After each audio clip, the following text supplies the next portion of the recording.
everybody. We are live with Douglas the Dope. Oop, what happened? What is that? What do you mean? It cut out while she was saying Hang your on, name. hang on, hang on. You're good. You're good. All right, there we go. Okay. So yeah, we're live. Doug's here, St. Michael's here. It's a very Yes. impromptu stream. Just had Adam go pick me up a couple beers. Had Loosen Daddy up on go the get you sun. some juice. Yeah. Yep. Nice. So Well, what's up, I guys? hear my voice. I hear my voice coming. Now I hear my voice coming out of your speaker. Here we go. Now I hear it. Now we don't hear you. You're Now muted. you're muted. Now you're muted.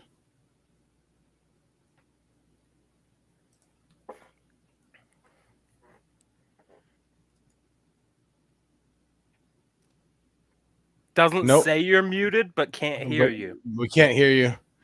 You just go back to whatever it was. It's okay. I'll just turn my earphones down so it doesn't echo in my ears. So go back to what you were doing, but take the speaker on your computer and just turn its volume knob down. Do you want to share? Well, no, we're live. You don't want to share your screen. I was going to walk you through it, but I don't know what you got up in the background. So we can hear you. I can hear you laughing.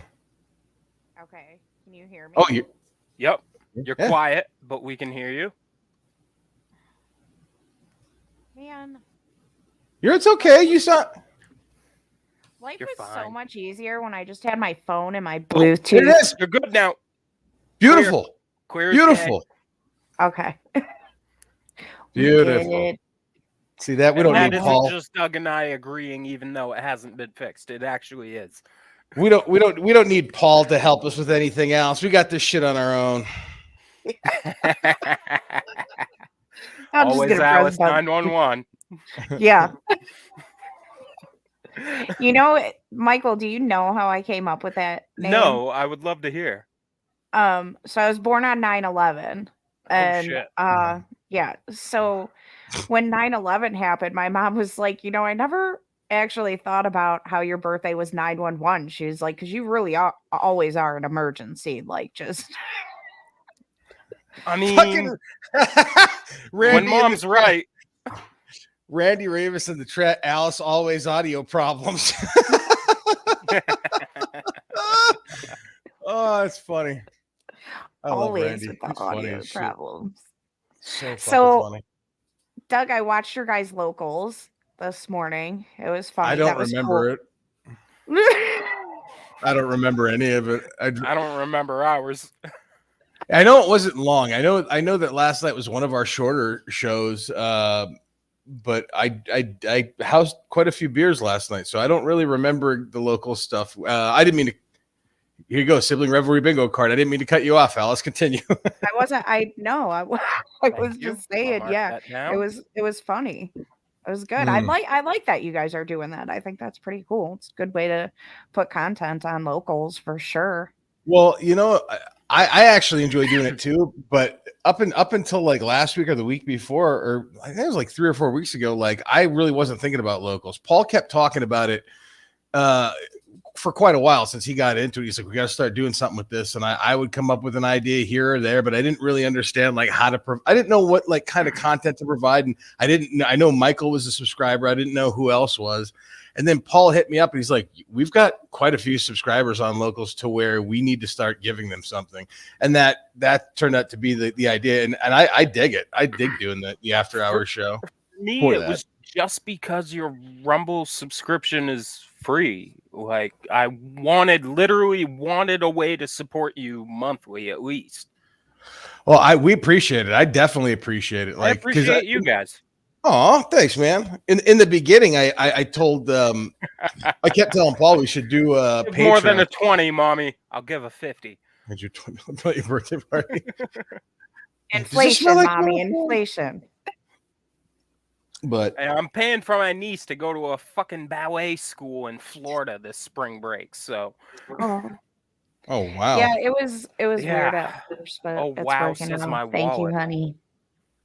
Aww. You two disgust me. But when I took it out, they couldn't hear me at all anymore. No, it's fine. Don't touch anything. Sounds good. It's not everything sounds good, buddy. Because when I took that out, they couldn't hear me at all. Look at him come in. I love it when he came in with his pullover shirt, like. Yeah, he went full frame, got real stocky. Like a total husband. Yes. Oh my God, he's so funny. He asked me the other day about how he came in on the stream when that all happened. He was like, should I have not done that? Was I being too protective? And I was like, I'm like, no. I was like, you can be very overprotective of me at times, but I get it because Adam didn't witness everything I've gone through, but he witnessed a lot of the stuff that I went through and stuff that I went through with family. So like he sees me in a good place, so he can be just very, very protective over those feelings. I was like, but in that instance, no. I'm like, but there's definitely, there are times you're overprotective of me, but I don't get upset about it because I understand where it comes from. Hey, how are you guys doing? Hey, mate. I don't really remember. Like, I was pretty lit Friday night, so I don't really remember exactly how it started or what happened. But I think, if I remember correctly, Paul was drunk too. You were drunk too, but I think you might have mistaken something he said. And it got blown out, not blown out of proportion, but just mistook the wrong way. And Paul being Paul, I thought he probably, this is based on fucking drunk memory. So I don't know if this is real, but like, I assume Paul being Paul was in his drunk mind, like thought you weren't being serious and was just playing with you. Like we play it, you know what I mean? Just fucking with you. And then then when you said, well, you know what? I think I'm going to go for the night. I'm like, oh shit. No, now this is real. This is real. And that's what I'm just like, that's what I kind of snapped to him. Like, what the fuck's happening? Like, what happened? What's going on?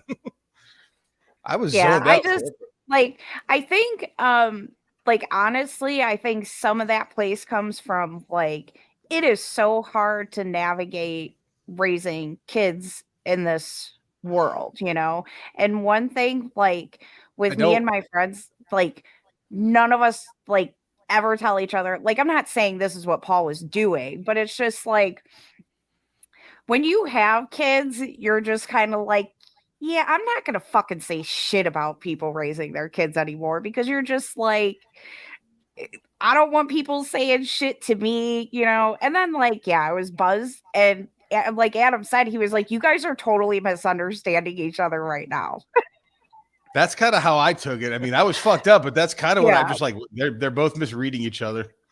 Yeah, and it's funny because I mean, when you're drinking, you don't have that rational mind to be, but Adam was sober out working and he was like, yeah, you guys are just totally misunderstanding what the other one is. And I'm the kind of person who feels like it's very rare that Paul is like the bad guy in certain situations. So when I see stuff like that happening, I start to egg it on like a dickhead.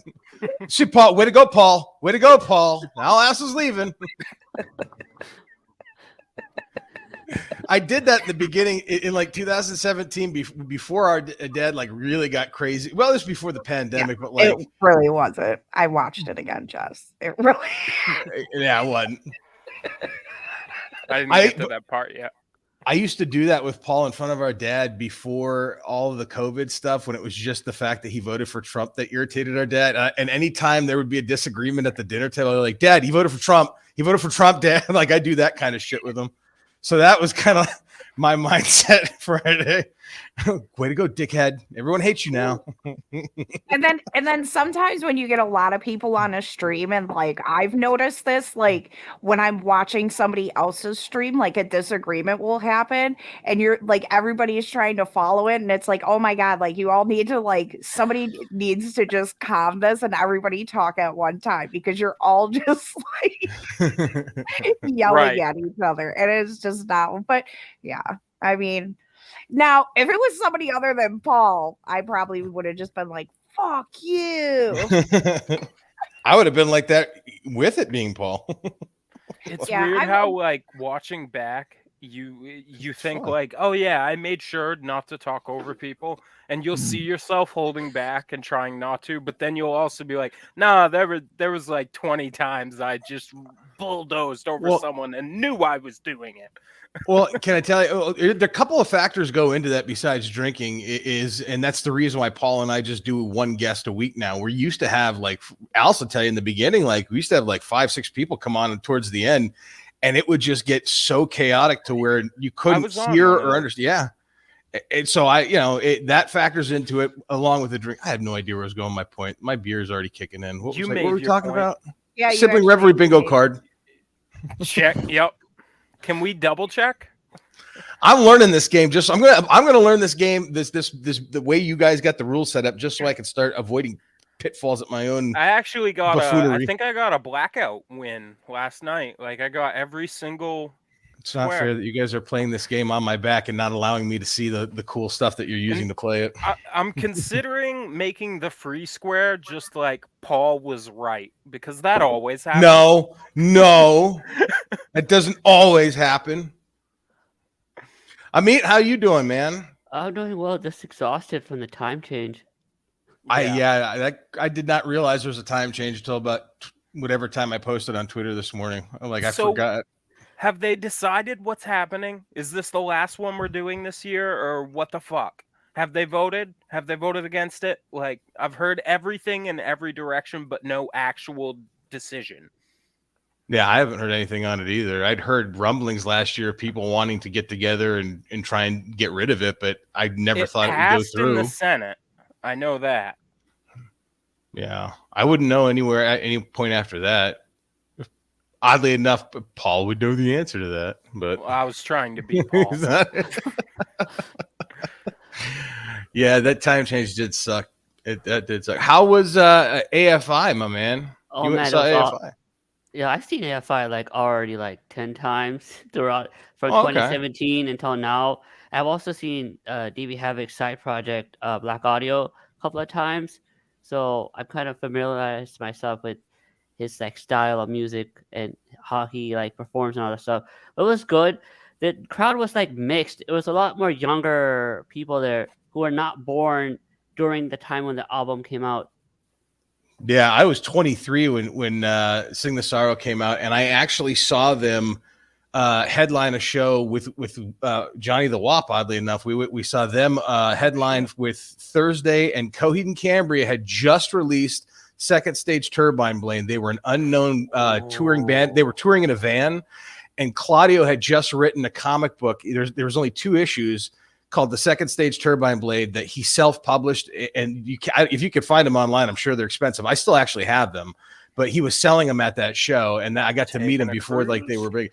It was good. AFI that night, as much as I love Sing the Sorrow and December Underground and all that, I mean, I don't know their whole catalog, but seeing them live back then, this is 2005 when I saw them. He had a real bad throat problem, or something was going on. And he did. I read about that. He had a throat problem, and he had to go see his vocal coach, whoever he sees, and get it fixed. Yeah, he sounded really off that night. I remember thinking to myself, I came to see AFI, and I was kind of disappointed. But at the same time, Coheed and Cambria, who I didn't know at that time, blew me out of the water with their performance. Their live performance was phenomenal that night. Yeah. Why don't I know who AFI is?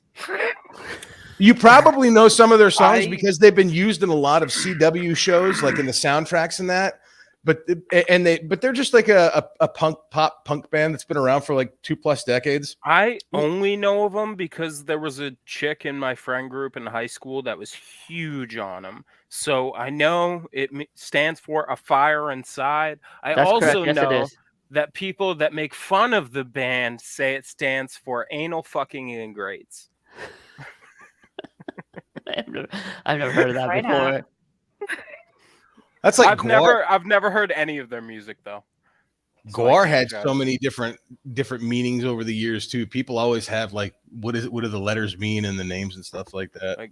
I have so many such wild musical tastes that I could be made fun of on any end of the spectrum. What do you? I'm beyond that.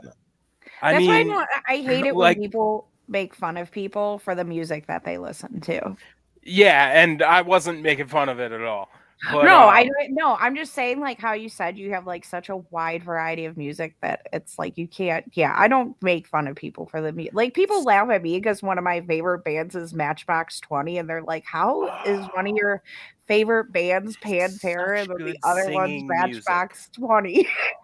I love all of that. That's kind of what ties all my favorite bands in together is I like to sing, and I have kind of a higher range, but Amit asked like what kind of music I liked. I cut my bread and butter is like old school, like classic rock, like Pink Floyd, Led Zeppelin. But then also the first band I ever called my favorite was Metallica. So I like metal, I like fast, but then like I fucking love music in other languages. So I listen to a lot of I do too. Swedish shit, that Heroes. Mongolian band, The Who. I listen to 2 or 3 bands from Japan. I listen to like fucking K-pop. I love Blackpink.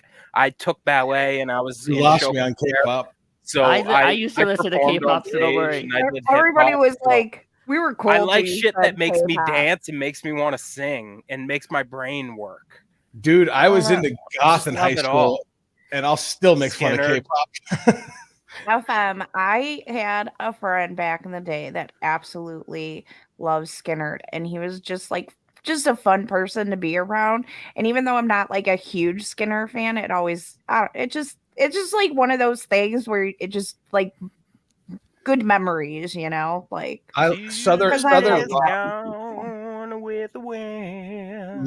Leonard Skinner has a really great catalog of songs and albums. Has a very fascinating story, like behind the band, like the survival of the plane crash and all that. And at the same time, like a pedophile in the band at one point. like they're a band. That's pretty common. That's a true American Southern rock band right there, man. I do like Leonard Skinner quite a bit. Well, you live in Florida, you learn to love everything, you know. I love I've talked about it on Meat's podcast. I listen to hip hop. You guys know me. I listen to everything. Yeah. I used to get made fun of for that. I really like when I was growing up, my parents grew up in the 40s and the 50s. So they listened to a lot of like old Motown, old rock and roll, and I just loved it. I used to get excited when I would go for rides with my parents because I was like, yes, we get to listen to music. And I wasn't one of those kids that hated my parents' music. And my parents were cool though too. Like my mom liked AC/DC. My dad liked Sugar Hill Gang and like Whitney Houston and stuff. It was really cool, but yeah, like so I would get made fun of because I liked country music when I was a kid. I liked oldies music. My parents took us to this special art exhibit that was all Elvis stuff and Marilyn Monroe stuff.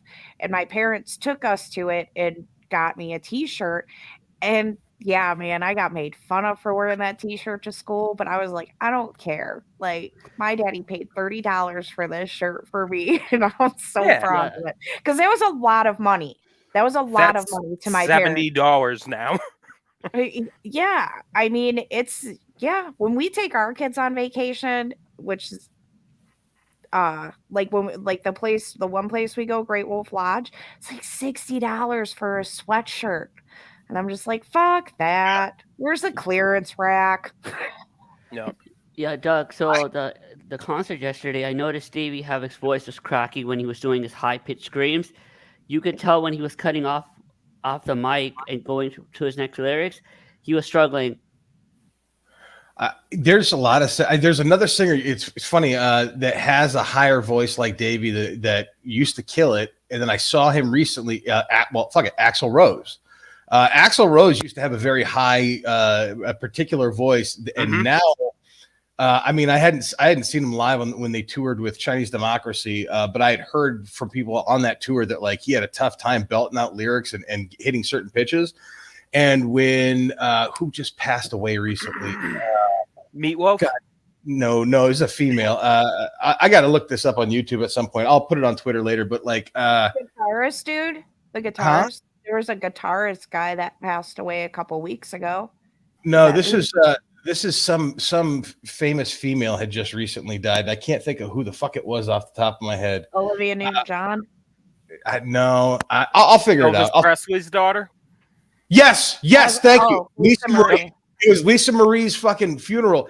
I didn't realize that he knew her, or that they. I mean, he's Axl Rose. He knows everybody, I'm sure. But he was asked to speak and sing at her memorial service, and the fucking footage is on YouTube. And I'm like, he starts playing. The caption was Axl Rose performs November Rain at Lisa Marie's memorial service. Yep. And I'm like, fuck, I gotta see this, dude. And he's got short hair. He looks old as fuck, and he does not sound good. Like I felt more bad for him because I know he's there out of like love or respect. You know what I mean? But like he just doesn't sound the way he used to sound. It was rough to listen to.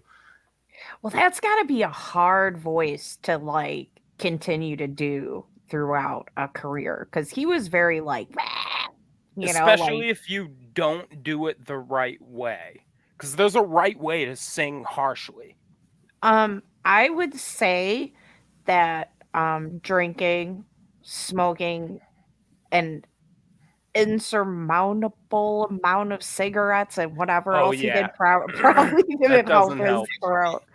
You know, like, so I'm not a big Metallica fan. Like, I do like some of their music, but James Hetfield, they're not my favorite band anymore. Yeah, like, oh no, I mean, I don't care. Like, I'm just saying I'm not a huge fan, but at the same time, he took very good care of his voice, and he was really good about, doing all the like weird practices and stuff like that. But yeah, I mean, so there's people going to see Pantera. I guess Pantera is playing, and there's only like two people. Yeah, and man, I just can't imagine Phil still sounding good. Right. It's never going to be Pantera again, though. Once you limited Dimebag died, and then Dimebag's brother died too. The drummer, he's dead too. It's also like fucking Sublime with Rome. Like the fact that they're still touring and playing music, and it's like it fucking. But that really bothers the memory die. I know a lot of people hate Sublime because I know a lot of people think like Sublime is just some fucking stupid lame ass stoner band, but I would challenge anyone to listen to 40 Ounces of Freedom. Like from beginning to end, that album is fucking beautiful. It's a do that, Doug. Yes, we will. We will. Trying not to sing Santeria right now. I had that CD. Sublime self-title is also good. Their mainstream one, like that's also that. I mean, they have everything they did was good, but like the fact that like the main songwriter and vocalist died of a heroin overdose in the late 90s, and then they just hire some fat Hawaiian, I don't know if he's Hawaiian or Spanish, but it's some like fat Samoan looking dude to like replace and play guitar, like Sublime with Rome. I'm like, oh my dude, come on. Like it's almost like that's like what Red Hot Chili Peppers always wanted to be.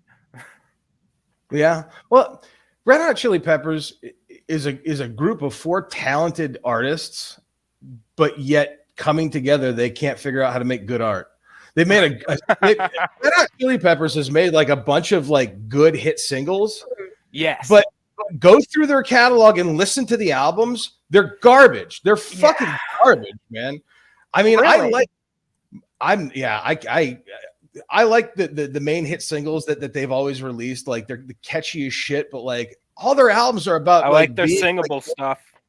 Yeah, they're singable stuff, but like everything they write is about like heroin trips that they've taken and lessons they've learned and growing up in California as like junkie punk kids. And I'm just like, I don't get it, dude. Like they released one album that I really enjoy, and it's the one album that most Red Hot Chili Pepper fans hate, One Hot Minute. It's the only album. It's the first album that where the John Frusciante departed, and what's his face who's married to Carmen Electra. I can't think of his name now. Dave Navarro. That's the one album that Dave Navarro came and played guitar on. I love that album. Musically, it's a wonderful album. Have you ever watched the Dave Navarro documentary? I've watched a documentary about him. I don't know which one you're talking about. He's a wild, weird dude. Oh my God. So interesting. Okay, guys, I have just got to tell you. So I can see the chat on the StreamYard here, but the amount of stuff that like all of Jess's remarks are being hidden. So I had to go through. I'll refresh. Yeah. Yeah. Let me do the same thing. Oh, I can do pop-out chat on YouTube too. Good. Oh, yeah. Yes. Yeah. Yes. Yeah. So after Jess said Skinner, she said, I fucking love them, and they blocked that. She said, yeah, like every band did the motherfuckers. And then something of Randy's was hidden too. Oh, Randy said, I knew a guy in high school who wouldn't shut the fuck up about mindless self-indulgence. Oh my God. When you said AFI, I thought MSI. That's funny. I had a fucking roommate who loved that shit, man. I had a roommate. I'm not gonna name his name. I had a roommate who loved that band. Like that was his favorite band. He had posters of them all over the place. And the dude was like an assistant manager at GameStop. And all he did the entire time I lived with him was he'd pay rent, go into the room that he was renting, play World of Warcraft, and listen to this garbage or Bob and Tom. Like it boggled my mind. Like those three do not mix well. Okay, so what about one of my guilty pleasures music-wise? And honestly, they still fucking slap. But how do you feel about Head PE? I like some Head PE, not a lot of it, but earlier, like late 90s, early Head PE. It makes me feel sleazy listening to it, but man, I love it. They're literally talking about fucking underage women drunk. I can't remember if it's Head PE. Ball rap. Oh, then I'm thinking of the wrong band. I'm not thinking of Head PE. You're thinking of Head PE. They had quite. No, I'm not thinking of them. I'm thinking of Local H. The song "You High Five" and "Motherfucker." I thought that was Head PE, but it's Local H. I think the only like radio single they ever had was called "Bartender." I know the band Bartender. I know that's not the band you're talking about, but I know that song "Bartender." I really did it this time. It's spelled. Nobody? I don't really have a guilty pleasure music. I don't feel guilty about any of it. Yeah, Randy knows. Adam will tell you though, man, I listen to some weird music. There's a song called Everybody's Gonna Love Today by Micah, and Adam just fucking hates it. And I just fucking love it. It's so happy and exciting.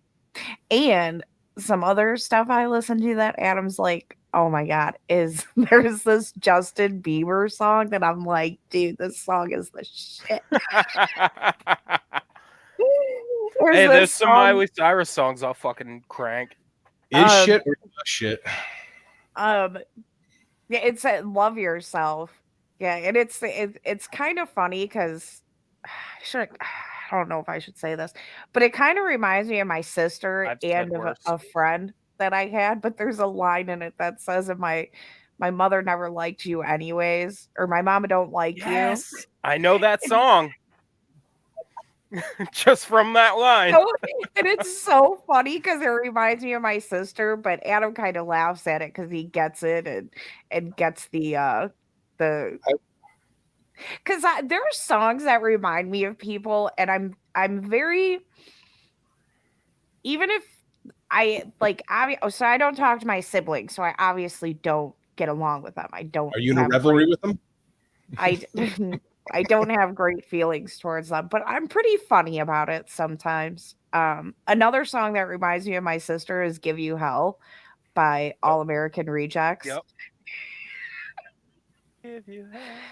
And honey, I really do hope it gives you hell. Robert in the chat said guilty pleasure Tenacious D. I gotta say something, Robert. There's nothing guilty. There's nothing guilty. They're pretty fun. They're great. They're not fun. They're great. There's nothing guilty about having pleasure for Tenacious D. That is, dude, literally, you can't see it because it's way back there, but like I have one of the original Tenacious D patches from when the album was released in 2001, where it's shaped like a cock. I have it stitched onto my jean jacket vest. Dude, Tenacious D forever, man. I mean, do you have a guilty pleasure music that you listen to? I used to listen to K-pop. Have you heard of Michael? Have you heard of Big Bang before? They were a boy band. I've heard of them. I've never listened to them. They're pretty damn good. Okay, I'll have to check it out. Yeah, and I listen to other K-pop bands, but I don't listen to K-pop that much anymore. I'm not into the whole new mainstream of artists that have come out of K-pop and J-pop. Yeah. What I like about Wang Chung. you ever listen to Wagaki Band? No, I never heard of that band before. Okay, they're a Japanese band that uses a lot of traditional instruments along with the new shit. So they have kabuki dancers and like the harp that you have to play with like claws on, string bamboos, and a flute that the guy mutes with his foot like a Shaolin monk. It's cool. A lot of performance. Have you heard of X Japan before? No. They're a rock band. Although I'm not sure how it's spelled, because we might be pronouncing it differently in our minds. Like X, the capital X, and then Japan. Oh, okay. I didn't hear you right the first time then. Oh, my bad. I don't know current K-pop, but if I had to pick a favorite K-pop, it's William Hung from the first season of America's Got Talent. That's my favorite K-pop. She bangs, she bangs. Oh, baby, where she moves, she moves. Oh, then you haven't seen fucking I Wanna Be Ninja. That white chick that was on, they featured it on the Bad Friends podcast. She's like trying to sell she's trying to make an advertisement for a mattress that's called Ninja, but she's pitching it to a predominantly Chinese audience. And so she pronounces it ninja, and she does a bunch of like, she even said the lyrics, I want to chop, chop, chop, karate chop. Like it's very it's not racist. It is racist. It's funny. She's not intending to be racist. It is. Everybody's racist in this world. Though. Other countries are way more racist than we are. You can find it just from how I've described it. Well, we're white. To be ninja. I know, but I'm tired of apologizing for it. I got one foot in the grave and the other foot on a banana peel. Suck my dick. I mean, we're all inside. I've traced my ancestry back to the pastor that preached to the Mayflower flocks, so just dump all your white guilt on me. Did you see I don't know who she is, but like YouTube puts shit in my feed from time to time that I don't know where it comes from, but it said woke activist finds out that her family came over on the Mayflower, and it was like some black professor who's like anti-white her entire career, and she's doing like that sit down 23andMe PBS show. And it was like, your ancestors, would it shock you to know that they came over on the Mayflower? She's like, yes, it would. And he's like, well, they did. No, they didn't. Like, she was in denial. She's like, no, they didn't. DNA doesn't lie, lady. Yeah. So we were having a talk with my daughter about like racism and stuff. And the one day she came, like she's just starting to notice more of these things, you know, like she's a preteen in her head. She's already 13. She's got the curiosity that we all had. So she asks a lot of questions, and that's good. Like, that's good. Yes. But the one day she came in, she's like, have you ever noticed that like all the people complaining about racism are actually white? Yeah. Yep. May not seem like a big deal, but in that moment, I was so proud of her because she's Pat yourself she's on the back. looking at things. She's thinking at things. She's looking at things and actually using her brain. She's not just this thing that can just computes everything. And then the other day we were talking, I told her, I'm like, I remember when all that Black Lives Matter stuff happened. I had this friend on Facebook that I grew up with, and she was all like, Black Lives Matter and putting all this stuff up. And so one time when I was out with her, she got extremely, extremely drunk. And my two friends that were at the bar with us, who were both black, got her car home, got her home, and then they were about to take me home. You're not talking about your daughter anymore. No. This is my friend. So I'm explaining. I'm telling my daughter about this girl who was all Black Lives Matter when the Black Lives Matter stuff happened. Gotcha. And this girl who has literally let me get into a car with a guy that we just met, who is white, you know, I didn't do anything, but I'm just saying, like, she was like, whatever, have fun, girl. Freaked out about my two black friends, my friends. Like they were friends with Adam too. I was dating Adam and I were dating at the time. They knew Adam. Yeah. And she was freaking out. She's like, "Oh my god, no, you can't go home with them. Just stay here tonight." I'm like, "No, I can't stay here. Like I got to get up in the morning and take care of dad and I got to do, you know, like I can't stay here." And she was totally freaking out. They can hear her, and I'll never forget walking out of that apartment and I'm like, "I'm so sorry." Like I was so embarrassed. I was so fucking embarrassed, you know? And they're like, "Alice, like, you know, like she is who she is, you know." And then here she comes along in 2020, all Black Lives Matter, all white people are racist. And I'm like, no, you're fucking racist. You're racist and you're projecting your own racism onto other people because that's how you felt towards people. I don't feel that way towards people. You feel that way towards people. That the one friend we were with that night was probably one of the most stand-up people I've ever met in my fucking life. And she was all like, "Oh my god, I can't let you go home with them." And then she's all Black Lives Matter. She did the black circle on her Facebook profile, the whole nine. Oh yeah, I've got a lot of friends that did all that kind of shit. When Paul and I did a podcast in the beginning of the pandemic, before everything else, the Brothers from Other Mothers. We had a couple friends. Well, I had a couple friends from Florida that I wanted to come on, and they were going to come on. I'm not going to say what they did, but like they had another show that was a little more popular than ours. But like I thought it would be fun to have them come on and just have fun with us because we'd all known each other for quite a while, and something ended up happening where one of them, it kind of cascaded where one of the guys said, I don't think we can come on. I've watched a couple of your episodes, and he's like, I don't want our audience to get the wrong idea about who we associate with. Because, you know, Johnny the Wop, Johnny, like, you go back and watch some of those old Brothers from Other Mothers, Johnny had no problem saying whatever he wanted to say. He still doesn't. Johnny's Johnny. And people who know John know him, that know that he's a fat Italian full of shit. Good to see you, Sam. And and I remember it became like a whole thing where a bunch of us got pissed because it was like the first time where that kind of thing ever happened, where somebody's like, I don't think I can come on because I don't want people to misunderstand our associations. And I'm like, what's the problem? He's like, well, John says the F word sometimes. And I'm like, yeah, he's always had. He's like, he's always been that way. Like nothing's ever changed. You've changed. And he's like, yeah, but like, I don't think people will pick up on like the nuances and understand that like he's being ironic. And I'm like, it's not our job or your job to try and get people to understand irony or how to take things. Like if people take things the wrong way at this point, fuck them. I didn't raise you. It's not my job to raise you. But if you're going to take everything I fucking say after knowing me for as long as you do, how did I get on this? It's entertaining. I know that for people watching. And if nobody already said, hey, Sam. You know, that's okay. I got to go get another beer anyway. Somebody else take over talking. I'll be right back.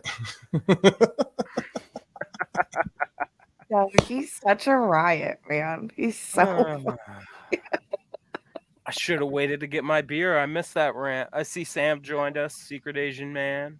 Yes, he did. How are you doing, Amit? I'm doing well. I'm doing good.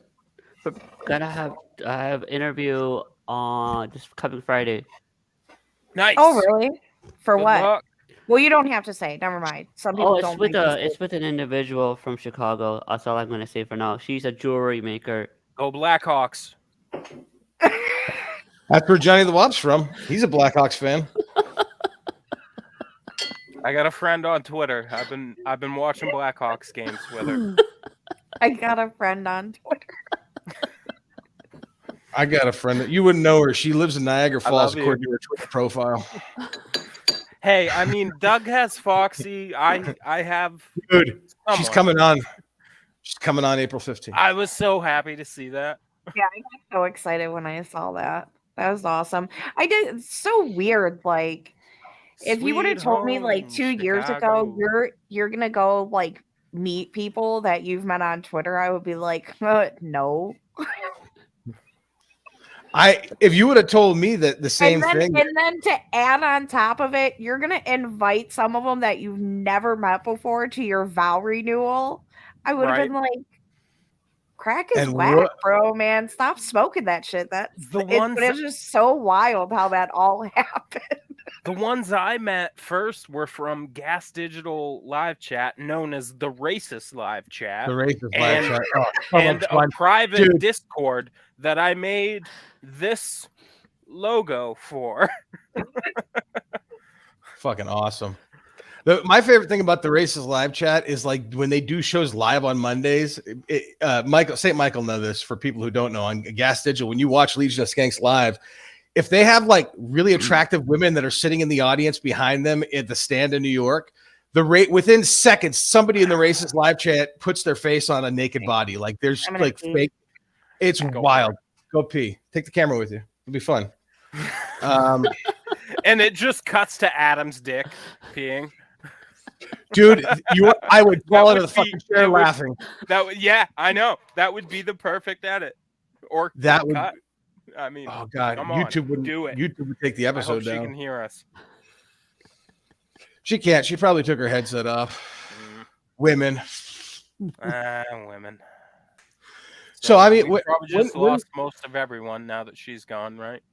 No, we're here. I mean, who's the next episode that's dropping for your podcast? Who's coming out next? I have someone from Canada coming on. She's a refugee. Did she break out? Oh no, she's a business owner from Canada. She has her own like bio. It's kind of very hard to say because she didn't have like a website. She's kind of like she started her business like 2 years ago, and she's kind of like been very slow to like release a website. She makes like natural products. I'll have to say that. Okay. Oh, I know what you're talking about. Okay. Nice. She's not on. She's not on Twitter. She's on Instagram only. Okay. How do you? Before you said that, I was gonna call bullshit on Doug saying I know who you're talking about, but no, I do know. I really should have. Or no, I know not who he's talking about, but what he was talking about. Yeah. Okay. Now I'm with. What were you saying, Doug? What is your release schedule like for your podcast? Because I've noticed that on I think on Mondays the YouTube and the Spotify drop, and then Rumble drops a couple days later, and then something else drops on Friday. Oh no, I do 2 episodes per week. So Monday and Friday are 2 different episodes. Problem with Rumble is I don't really go on that website that much, and I only do it on YouTube because I don't have any like my attraction on Rumble is like really bad. Well, you gotta keep working that. Yeah.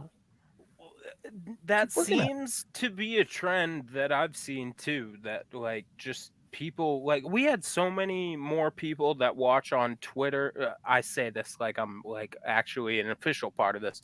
Force Money and Civil Revelry. Okay, you're here, aren't you? Yeah, I guess I am. We get so many more viewers on Twitter and YouTube than we seem to on Rumble and Odyssey. Like Odyssey, especially. Rumble clearly is trumping Odyssey right now, but it's just weird how reluctant people are. Like it costs no money.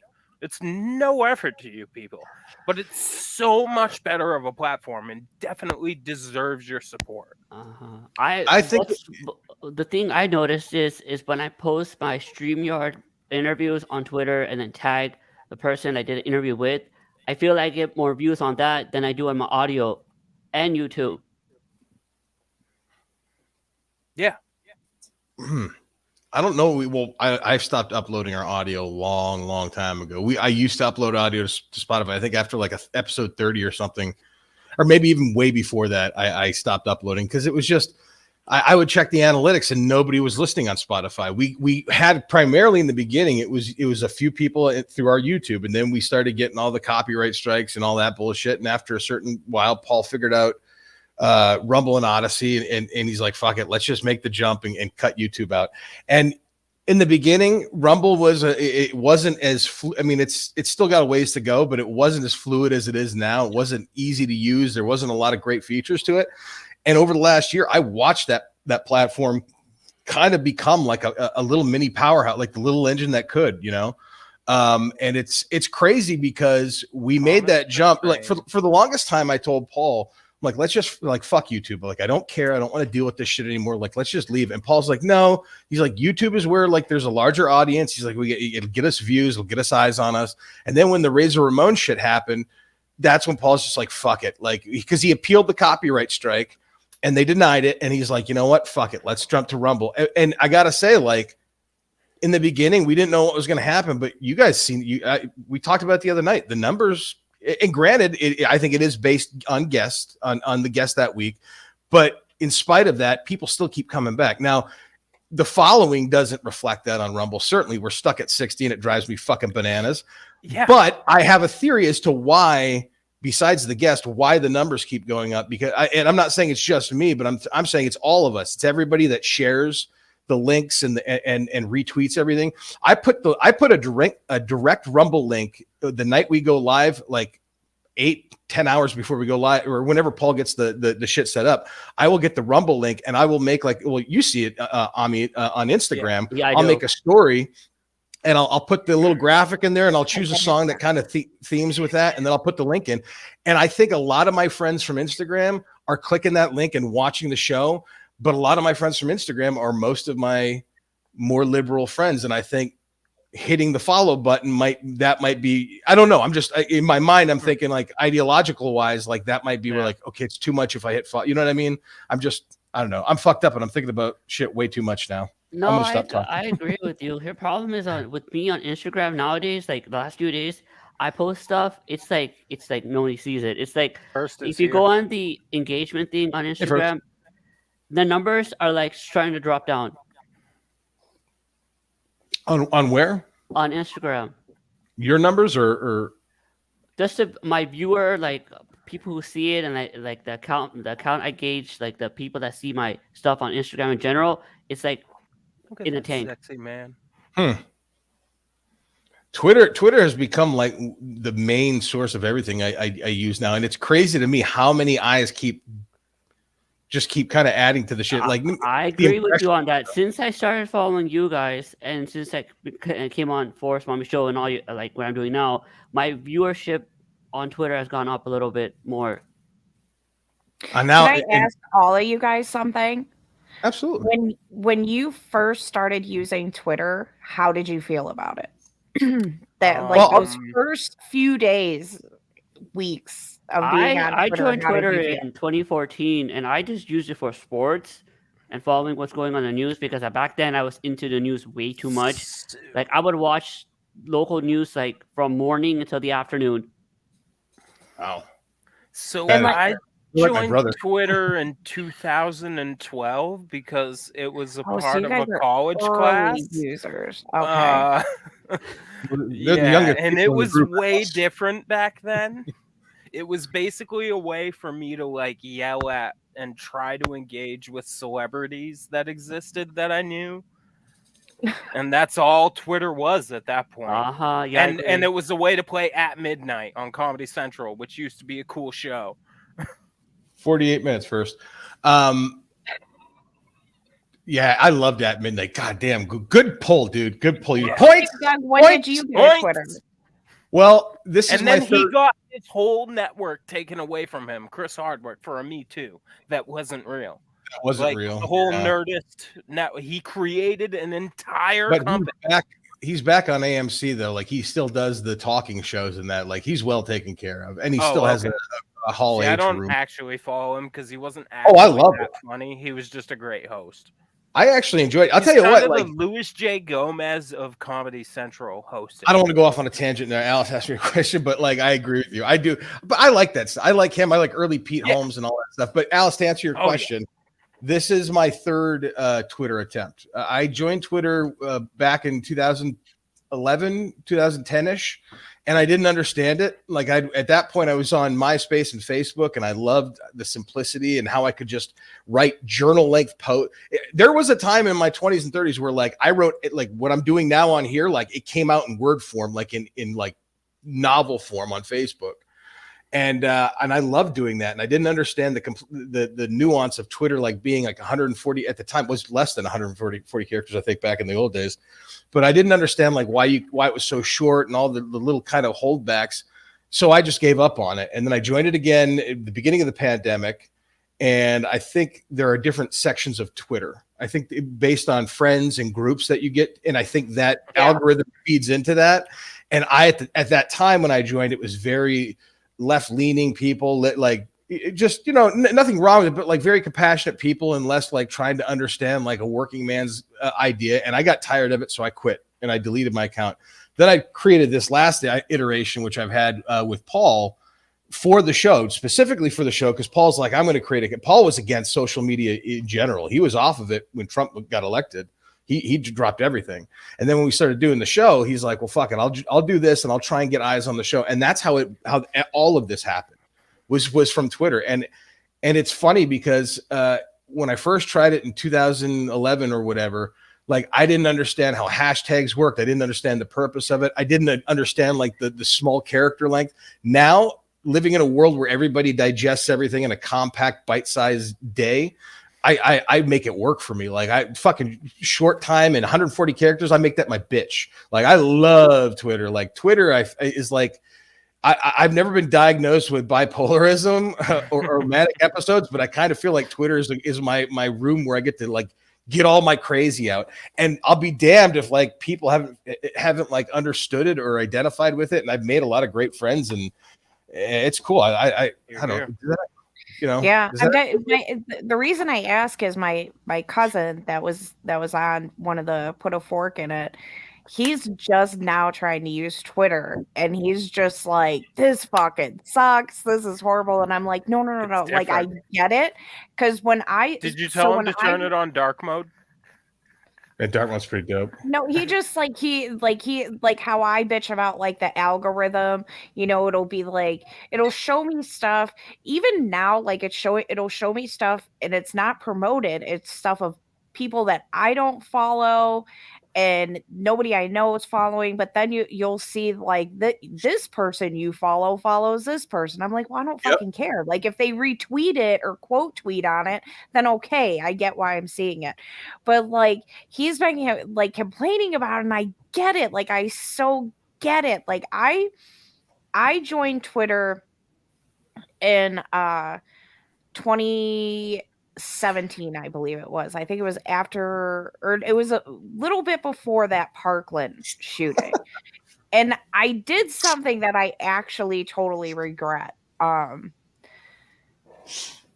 it's on Twitter, so there's no hiding it. So one of the kids with the Parkland shooting was trying to, he was a two-way supporter and just, was a more conservative type and was trying to like get to like mental health and bullying. And Scar was going through some really awful bullying at school, and not just like, I don't like you, you smell like. Oh, was her mom bullying? She like, I mean, it was just, I'm not going to get in there. I thought she was homeschooled from the get-go. How long has she been homeschooled? No. She's been homeschooled now for, this is our third year doing it. Oh, okay. I didn't know that. And that's another thing that I regret doing, but it's kind of like Jess always says, you only know what you know at the time. And we thought COVID was real. I get it. I mean, I wasn't even, okay, I'm not going to get off track, but sound like me now. So like I was listening to this video or whatever that this kid did, and he's talking about bullying, and Scar was like, can I send him a video of like what I've been through? So I sent him a video, and he actually tweeted it out. I wasn't mad. He asked me first, and I'm like, oh, okay, no big deal. Well, then Ben Shapiro retweeted her, a senator retweeted her, and then I was like, fuck, like I didn't really mean for that. But then I started getting all these fucking followers from it. But it was like all these conservative people. So a little bit before I came across text, I was about to like give up on Twitter because the people I was connecting with, I would just find in the end, like, yeah, I'm a very conservative mom, but I'm not conservative in the way that you're conservative. Like, I don't hate gay people. I don't hate trans people. I don't, I'm just a firm believer of let children be children and let them go about finding these things organically, because we all do at some point. You know, but then I came across, like, I was about to delete Twitter because the people I wasn't really connecting with anybody, and I was just like, I just want to be done. But I did like how fast things would come in with like news and stuff. And then yeah, I came across Hex, and from Hex, and Adam told me to follow Forest Mommy. And then one day I'm like, oh wow, Hex and Forest Mommy are doing a stream together. I follow both of them. And I just popped in the chat and it's history. And then that's how I came across you guys. Well, Paul's the one who came across Forest Mommy. Like, I remember we started doing our thing, and then he's like, hey, we're going to have so-and-so on the show. I've been following this lady, Forest Mommy, on. He starts talking like in names and shit. I'm like, ooh, fucking Forest Mommy. Like, what the fuck? It was Terminator Mommy at the time. I'm getting the story I wanted without asking for it. Oh, yeah, you can ask anything. I'm an open book, dude. I'll tell you anything. You just got to make sure you have time. Yeah, I just wanted to know how you all met. I got Alice's part and the Hex part. Can continue with yours. Oh, yeah. Paul had been talking with her, and I remember he came up at one point. He was like, this girl Alice and Alice Always and Forest Mommy Online, they're doing a show, and I named it, and now I'm doing the logo, and now I'm kind of pseudo producing. And in my mind, when he first said that to me, I thought, this is the end of my podcast. Like, this motherfucker, these two goddamn broads are going to take this piece of shit away and make him a fucking superstar. And that's exactly what happened. No, I'm kidding. But like, that's what my initial thought was. That was what my initial thought was. And then I actually, I don't remember what it was. No, what it was I insulted my way in the YouTube chat into getting an invite onto a stream, one of the streams that the impromptu streams that Forest Mommy used to do during the week, because I kept hammering. I would shit on Paul in the chat, and like first shot would be like, Jesus, you're getting salty there, Doug, relax. And then I eventually got invited on. Said that. Yeah, he did. And I got invited on, and then I realized, oh, they're really cool people. They're not people to be that to feel threatened by. And the more I got to know her, it opened up a completely different world. At 40, it's the fixed pie fallacy. There isn't a pie. Yeah, the pie that exists isn't big enough that we could all eat it. So have at it. At 43, if you told me that I would have a complete new group of friends and ideas while still maintaining my old friends as well, like John, Tony, like all these people that have been on Sibling Revelry, like I've known for years. And the fact that like I still get them, but I also get like this entire new group of people. It's just fucking awesome. And it's been a lot of fun. And Twitter is also very interesting, not just because of that, but how accessible everybody is. And when I say everybody, like damn near anybody who's got Twitter, and that includes celebrities, like the crazy interactions I've had with people, podcasts I've had where I've just asked musicians and artists on Twitter, hey, do you want to do a podcast? And I ended up interviewing the fucking drummer for Coheed, the trumpet player from Real Big Fish, like all of these people. Like, Twitter is just a crazy place where anybody who's anybody will talk if they feel like they have a point to get across, or if they're Corey Feldman and they mistake something that I write on Twitter, and Fred Sanford tags him in it and gets dude, that was not a good day for me. Like I was really. I want to remark on what Sam said. So, Sam, I don't think a lot of conservatives were like that. It was just some of the people that I was kind of interacting with, and some of the moms, like they were kind of those cunty types. But like then I ended up finding like Hex and other people who were like, even if they were like Republican, they weren't like that. So I don't think that of all conservatives. It was just kind of the circle I was in, because there's Twitter circles without a doubt. There are. Oh yeah. I mean, I think we're definitely creating our own Twitter circle. It's growing all the time. Yeah, well, we keep meeting cool aspects of our own personalities. Like I was telling Paul. Like Paul and I, it's funny, we both follow each other on Twitter, but Paul never pops up in my feed. Sibling Revelry never shows up for me because we're totally different people. You could see exactly what I retweet. The people that follow me, that's what it is. It's people who grew up in video stores in the 80s and 90s and fell in love with movies and the arts. And Paul is not that. I mean, he is that person, but that's not his life like it is my life. His life is politics and making sure people lead good lives and shit. So it is funny how that works out. Fuck, I had something else I was going to say, and it totally flew out of my mind. Check your bingo cards off, kids. Mm-hmm. Fuck. Mm-hmm. Oh, now it's gone. I think it was we already hit that square. Well, we might. You can hit it again. We'll hit the refresh on the board. You wish. What the fuck was I going to say? Like I was. God damn it! I had a point that I was going to go into with what that made sense with what Alice was talking about, and it's gone now, completely gone. It is what it is. I just It'll come back to me 5 minutes from now as everyone's talking. I'll be like, oh, I'll find a way to tie this back, and then I'll lose it again. And it's the circle of life, man. It's the circle of a pothead's life. We keep making a series of left turns. Don't make me sing that song. Oh, God damn it. What were you saying, Doug? Oh, well, what I was saying, would it be funny if I just snapped right back into it? Thanks, Alice. Yes. You should have just blindly gone with that. Thing is I would have just stalled out eventually. Ding. Like, I still don't remember what God damn yous. Anyway, yes, you got it. So good thing Doug never became a mom. Because then dad? Would be because my friend always said like no, not a dad. So, you'd be a good dad. You'd be a terrible mom. You'd be a good dad. I'd be a good wet nurse. You would have mommy mush brain. It would be really bad. That's what my friend calls it. When you're pregnant and a little bit after being pregnant, it's just like sometimes you just have these like really stupid moments and you're hormone brain. Have you ever had moments as somebody who smokes pot? Have you ever had moments where you hear people like, "Oh yeah, I had fog brain when I got too high and everything was foggy."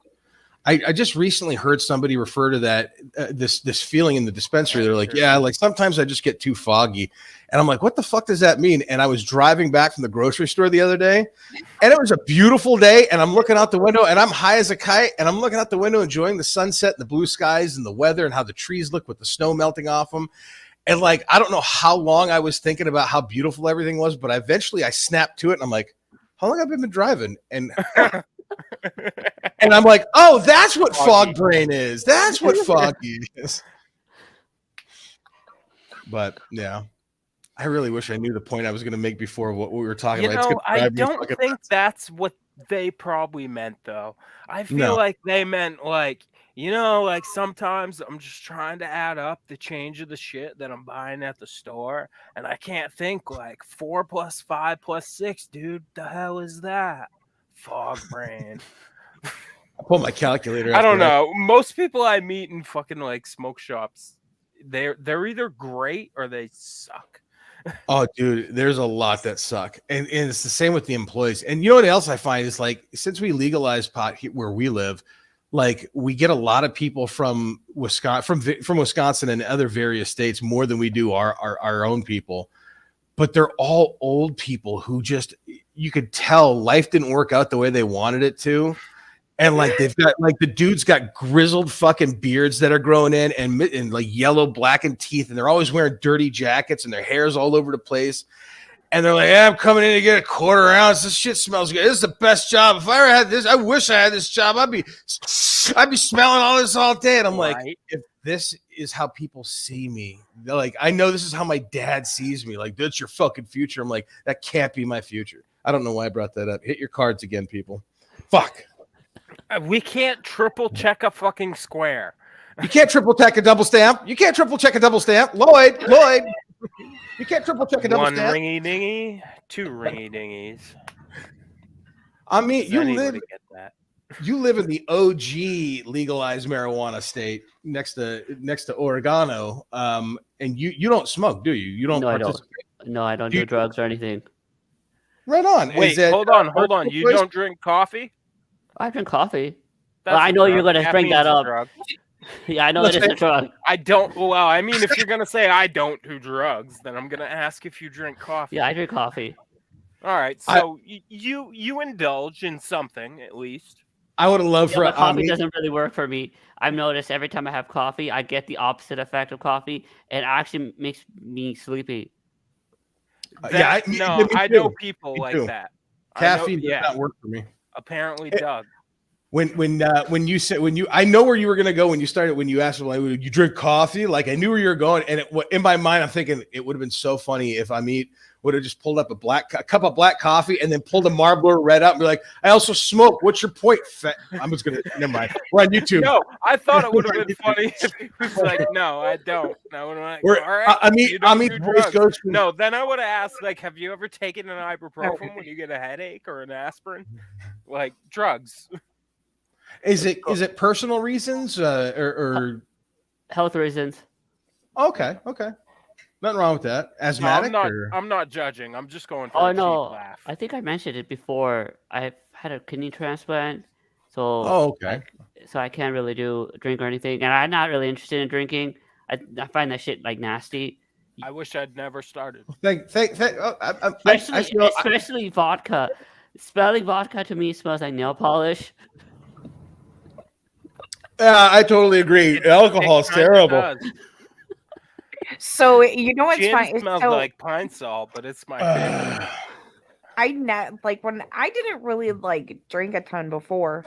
I don't drink a ton now, but like some of my first times of drinking alcohol, it was a bunch of lemon ice Gatorade with the tiniest bit of vodka in it because I could just not fucking stand the taste of alcohol. I mean, I agree. It's like do you know that alcohol is actually carcinogenic to literally every tissue in the human body? And then I didn't know that. So wine, like cigarettes, worse than cigarettes. Like alcohol goes through your brain, your muscles, your intestines, like everything. Your bowel. See, this is the downside of being friends with people on Twitter is you meet smarter people than you who start to tell you shit that you don't want to fucking know as biology. You drink. Yeah. Good job, Smarty McSmart Pants, you jerk. Now I'm gonna start drinking beer off camera like in shame. It's healthier to just smoke a vape than it is to drink. Because nicotine isn't actually unhealthy. Tobacco's the problem. Okay. Nicotine's just addictive. That's fine. To answer first in the chat, yes, they sell to people out of state at Michigan dispensaries. Actually, any dispensary in a legalized state in the country sells to people out of state as long as you have a driver's license and you are of 21 and age and older. Oh yeah. So what was your question about me living in the state where it legalizes marijuana? What were you going? What's the point? I was gonna ask. Well, no, where I was gonna go. That essentially where I was gonna go is like, do you participate? Do you partake? And if so, how long? That was. No, I don't. I've never been interested, and I never got any friends who did drugs. So like, I didn't care. At some point in my life when I was like my 20s, I kind of followed that straight edge movement where they don't drink, do drugs, or not X on the hands. Yeah. Yep. We had a lot of those in Florida when I was growing up. We had different groups of kids who were like straight edge kids, and we had gangs. Like there was a gang of all white dudes out of Naples, Florida called oh my God, it's something ninjas, like T-shirt, the Hood Ninjas or something like that. I can't think. It's a ridiculous name, but they would show up to punk rock shows. They had shaved heads. They claimed not to be racist, and they'd wear white wife beaters and blue jeans, and they just get into a mosh pit and punch kids and punch people. Like they were dirtbags. Yeah. What were we talking about? It's like I didn't have friends who did drugs.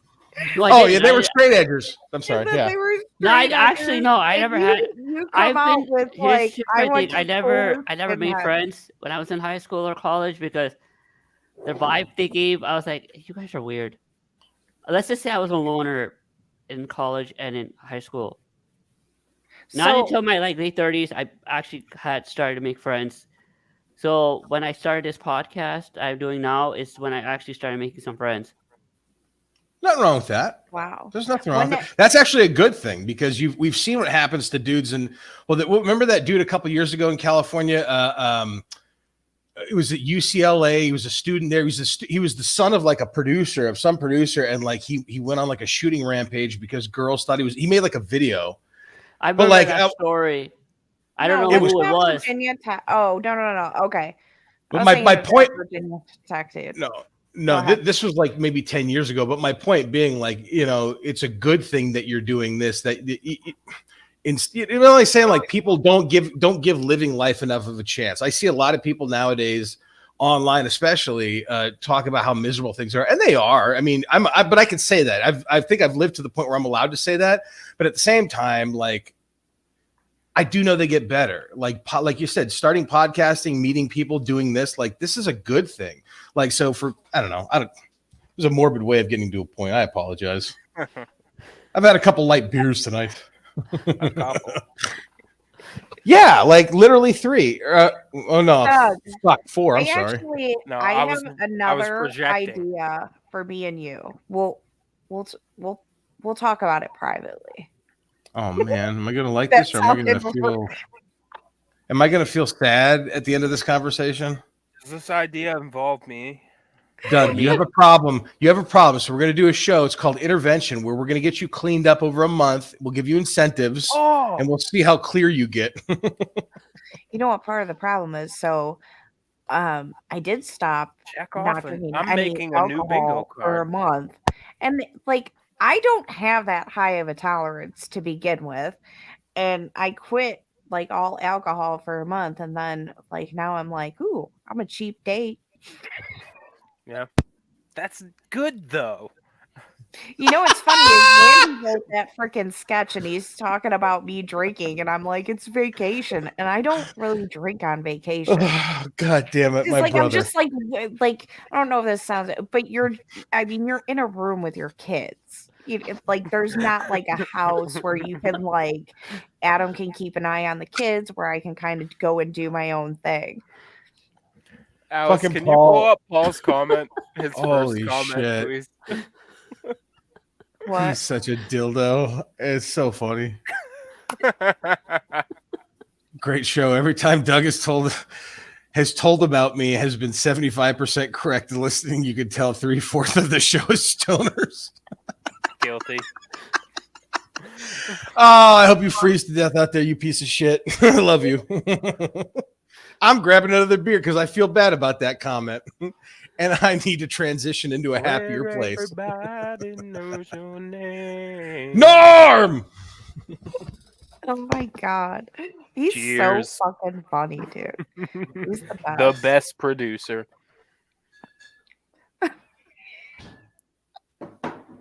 Hi, Paul. Hi, everybody. Howdy how. Never trust a hotel. Never wonder where a hotel's been. There we go. Okay. How much snow did you get, Paul, whenever you ever get a chance to respond? Yeah. We didn't get hardly anything. We were supposed to get a bunch of snow, and hardly any snow came. Not that I'm mad, but you know what? I'm really annoyed with the weather this year. Like, more than usual, I'm annoyed with the weather. This has been the best winter I've ever had up here. And my yard's a mud pit, and 6 inches, Paul. Tuesday, snow likely mainly after 5 p.m. We got hardly anything. 1 inch. Tuesday night, 3 to 5 inches. If I had to guess, we might have gotten an inch and a half, 2 inches today. That won't be enough to cancel school. Well, one of the districts will. They always cancel. I've got 3 months left until summer break, and I get to go on day shifts, and so I'm just living for that right now. Like, let it snow. To me, this has been like the most mildest winter we've had since I've lived up here in the last 5 years. I got 3 more months to wait out. I can do it. I can feel it. I'm so excited for spring and summer. Oh, I'm ready for it. I'm ready. We're doing our garden for the first year this year. Like, it's something we've been. Yeah, it's been something we wanted to do, but there was so much work in the house that needed to be done. And that was just a priority over everything else. Have you done gardens before? Yeah, it's been a while. Paul did one when Paul first started living where he's at now. he had a garden that first summer. I want to say like the summer of the pandemic is when he started doing it. And he had a great garden with potatoes, onions. He planted radishes for me because radish is my favorite vegetable to munch on. And I didn't realize that there were different kinds of radishes. And he got a packet of like really spicy radishes. I'm like, holy fuck, like burned the shit out of my mouth. But Paul did that. I love that kind of shit. I mean, I live in an apartment, so I could never do it. And I don't really know if I'd understand it very well. I've helped people grow weed before. That was a completely different. So if you can grow that, you could grow a garden. Yeah. Oh, I'm sure I could. Yeah. I just need. I'm the kind of person. Roots are kind of hard to grow. Yeah. I'm the kind of person who can. I know I can do that stuff. There's certain things I know I can do. I just need to be shown how to do it a few times in repetition to learn. Like I can't pick up a book and read instructions and figure it out. I need someone to show me how to do something. Hold on. I'm gonna pee again. I feel like you just said one thing and then completely contradicted it. Go ahead. You don't learn things. Wait, you learn things by repetition, but you don't learn things by reading instruction. Yeah, like I could pick up the same thing to me. Am I wrong? No. Here's what I'm saying. I guess here's what I'm saying. My brain is so fucking stupid that when I read something, like I'm not putting together what the actual things are. The words on the paper. You're a big picture person. Like here's a good example. You work from top down. Yeah, that's how I think. Yeah, I can't read instructions either. Sorry, I'll stop interrupting. No, you're good. I have a CDL, or had a CDL, and at one point when I was getting that, I had to have somebody show me. I mean, obviously, I had to have somebody help me. Like I had to do like reading shit for like the written portion, but like I told the guy who was helping me get it, I'm like, I need to see how, like when you get a CDL, you have to do like a vehicle inspection walk around, and you go with an instructor who like grades you and tests you, and it can be nerve-wracking as an adult when you haven't taken a test in a while. And like the dude that was training me, that was helping me to get that to pass that portion of the test, was like taking me around the whole truck. It was like 3 or 4 weeks, showing me the same parts, telling me what they were, what they did. And it took 3 weeks before I picked that shit up. You know what I mean? Like that's how I learn. I'm literally like a mentally challenged kid. Like I don't mean to make fun, but like I need to be shown shit over and over until it becomes like muscle memory in a weird way. I've had really incredible jobs where like over my life, I've had really insane jobs where I look back and I'm like, I can't believe I did that for a living. And I was able to learn, because now I'm like, I'm the kind of person, like I'm very self-defeatist. I'm like, I couldn't learn how to do this shit. I was a projectionist for 10 years at a movie theater. Like I got so good at putting movies back in the day. So as far as personality types go, that would make you intuitive over sensing. I think that's one of the 4. Yes, I would say that. Sensing is more acting in the moment and being in the moment and reacting to things as they come, whereas intuitive is you'd rather ponder things over and have a plan for what might happen before it happens. Most of the time, exactly. Most of the time, I don't even think about anything at all, to be honest with you. Like there is no planning. Like Paul said it best on Amit's podcast and another podcast. Like I kind of coast through life. Like by the grace of God, that's really how I live. No, but yeah, I have no idea what we were talking about. But I'm having fun, and I'm happy that I'm here with everybody. I'm happy also. I don't talk that much. I'll be honest with you. When I went on a podcast, tavern type thing, like we're doing now on a different podcaster show, I wasn't talking at all. Like I was just listening, because every time they would talk about like ancient alien things, like how could you guys stick to that one topic for like an hour? Yeah, I get it. I have a tough time focusing nowadays. I especially have a tough time focusing. But you asked me on your podcast, like what I was into reading in that. And I think I had said it. Like, I remember being like in my late 20s and 30s where I would love to sit on the bed and I would read books.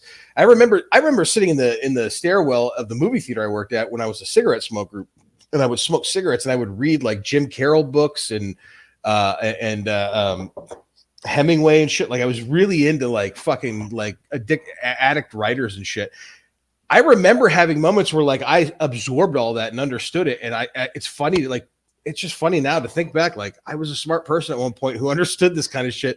And now when I open up a book, my brain immediately turns off. Like, I don't want to deal with this anymore. I'm with you. I just recently started reading, and some of the books have been interesting because the author I found books from have been good. But if it could be any other subject to read, I'll probably just close it and put it away. I find it kind of boring. I'm the same. I read a lot of fiction, mostly vampire stuff. Yeah, you really do love it.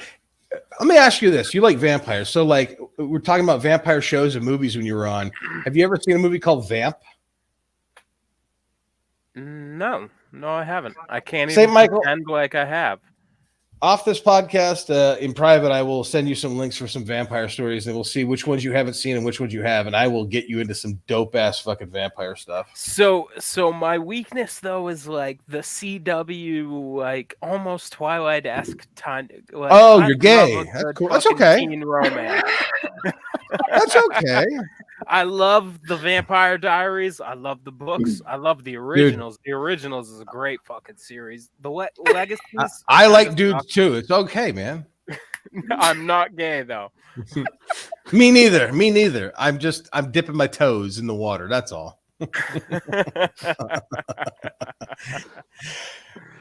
Paul, I'm looking in the chat. I'm just kind of like catching up on chat right now, looking at it. But he can grow weed like a mother. Fuck off, Paul. I can't grow weed like a motherfucker. No, he's saying you can. Oh, I thought he was just like complimenting you. Because above that, he's like, it's literally put a seed in the ground, water it when it doesn't rain, pick weeds often, then enjoy the harvest. Right. It's not rocket science. I mean, and then saying he can grow weed like a motherfucker, though. Yeah, I read that like, oh, he can grow weed, but he can't figure out how to grow a garden. That's how I read that. I should have let you fight with him. He would have thrown his head. This is what I go through all the time. I make everyone get along. That's my vibe. I'm just trying to have fun and have a good time. I do mistake things and I do misread things, but smoke weed every day. And that's the problem. Like it's my Achilles heel and it's my favorite thing in the world at the same time. I realize that it's the roadblock that stops me from having real relationships. But at the same time, like it helps me get through a job I can't fucking stand. So, you know, smoking weed keeps me from taking antidepressants that keep me from being like who I actually am. Yeah, that's a good thing. Just healthier. Antidepressants are the worst. Yeah, I mean, if they legitimately are. If they legitimately help, like somebody who's got like a deep level schizophrenia, I'm not gonna make judgments or pass judgments. Yeah. But as somebody who's been on them and was convinced that like this is what you need to be on for the longest time, I hate them. I fucking can't stand them, man. I mean, it's simple. It's a very simple thing, but like, yeah, it's got the drawback of short-term memory and losing your train of thought. But weed really does like make it for people who have fucked up like brain chemistry or wherever you want to call it. It does its job. It has negatives, but it has a lot of pros, cons, but con. God damn it, Doug. Bingo check. Okay, so we've checked that box 4 times now. Who knows? I haven't been keeping count. I'm just trying to get at people to laugh. Alice has been keeping count. I enjoy when Alice laughs. It makes me feel good. That's why I just kind of keep trying to push that button. I enjoy when you all laugh, but Amit the most, maybe. Because it's rare. It's rarer. Is that Michael Myers behind you, Amit? In frame? It's a painting of Michael Myers, Jason, and Freddy Krueger. I didn't do the artwork. It was done by some person on Instagram, which I have no idea what his handle is. Wow, this was done like back in 2016 and 17 around then. Well, I was going to throw that artist business, and you can't remember their name. Good job, Amit. I don't even know if he's still around because the last time I was still following him, he was dealing with some health issues. So I'm not sure if he's gotten better or he passed away. So yeah. I like it. I picked up on it. I like your background though. I like the wood floor, I like the color of your walls. Like, and it's not very calming in the room. Yours is the only chair I can see, but of all the chairs I've seen on streams, I really like yours. That's cool. I like the. Is it digital He camo? likes your chair. Like, I kind of want that chair. Oh no, the chair's not comfortable. I'm gonna be honest with you. My ass starts to hurt after an hour just sitting here. Wait, what kind of chair is it? It doesn't recline. Is it one of those gaming chairs? Oh yeah, I was gonna buy one of those too. That was your fucking hoodie. That wasn't your chair. I like your hoodie. Thank you. That looks like a Snuggie. Yeah, this chair's not comfortable. I have another one. It's in a different room. I have to bring it in here. Dude, I'm literally sitting on a stool, I need to get bro. a gaming chair. I just have an old like leather chair. That seems more comfortable than mine does. Yeah. I want to get to the point where it's cold as fuck in the winter here, though. Every time I sit down in it, my whole body's like And then in the summer, your body sticks to it. Exactly. Yep. Yeah, there's a lot of leather that's come off on my body. Leather. I mean, it's fake. I'm looking for pleather. I'm looking forward to when PlayStation or Oculus develops headsets where you can I don't need to have a camera or a mic or ears. I just have like a headset that I put on for virtual reality, and that's how I do the podcast. Like an Iron Man helmet where you're seeing the face. Red Band or Daft Punk. Yes, that's what I want. I want to do my show from a fucking VR situation. We are the world around the world. All around the... Do you want to talk Daft Punk? We'll talk Daft Punk, motherfucker. We'll break down random access memories on our soon-to-be named podcast of me and Alice. Change it, switch up, date it. I don't know. Technological. Paul, come up with a name so Alice and I can get cracking on this podcast, because if you've never listened to Daft Punk Random Access Memories, Alice, that's going to be an episode of the show. That is a great fucking album. No, I know we're gonna do the Marilyn Manson one. We're gonna do his entire catalog. We're going through Portrait. Oh man, you're gonna take me back. We're going deep cuts, baby girl. It's so gonna be fun. Definitely, I want to do Pantera, and then we gotta do at least one Matchbox 20 album. I gotta figure out which one. We should do Faith No More too. A couple Faith No More albums, some Jimmy's. Oh, dude, you know what we should do? You and I should come up. Here's an idea. We figure out how many episodes we want to start out with and what albums we want to do. Like the albums that mean the most to you and me, we pick 5 of them. Okay. You pick 5, I pick 5. Okay. We each get 5 albums, and you and I. This is how we do the show, or how we start to do the show. You get 5 albums. I pick 5 albums. We tell each other what those albums are. Now, I may have listened to some of the ones you pick. You may have listened to some of I picked, and that's fine. We can go through them and break them down. But the idea of turning each other on to new music that we've never heard is also what excites me. So you do 5, I do 5, and then we release the episodes every other one. Like this episode this week is one that you picked. The next week is an album I picked, and then the following week is what, you know what I mean? We go back and forth. But I think we should start out slow. We just find 5. You and I find 5 albums that really mean the world to us, and we just do episodes on those albums and see how it goes. See how people respond to it. Good idea. Every once in a while, when I sober up. So, Paul, that's the premise of the show. There you go. Were you sitting down while you were peeing? This may be a stupid question, or it may be an obvious question, but Travis Barker, drummer. Yep. Was he from Matchbox 20? What band was he? No, he's from the Aquabats, Blink-182, and currently Blink-182. He originally was from the Aquabats. He's known for Blink-182. Blink-182 was the one. As well as fucking Kourtney Kardashian, the more attractive of the Kardashian sisters, in my opinion. The real mom body Kardashian is who he's married to now. None of them have ever attracted me. Dude, have you ever watched Kim Kardashian and Ray J's sex tape? Are you serious? She knows how to fucking silver up a pole, bro. Ugh. Oh, I love watching that video. I'm more interested in personalities.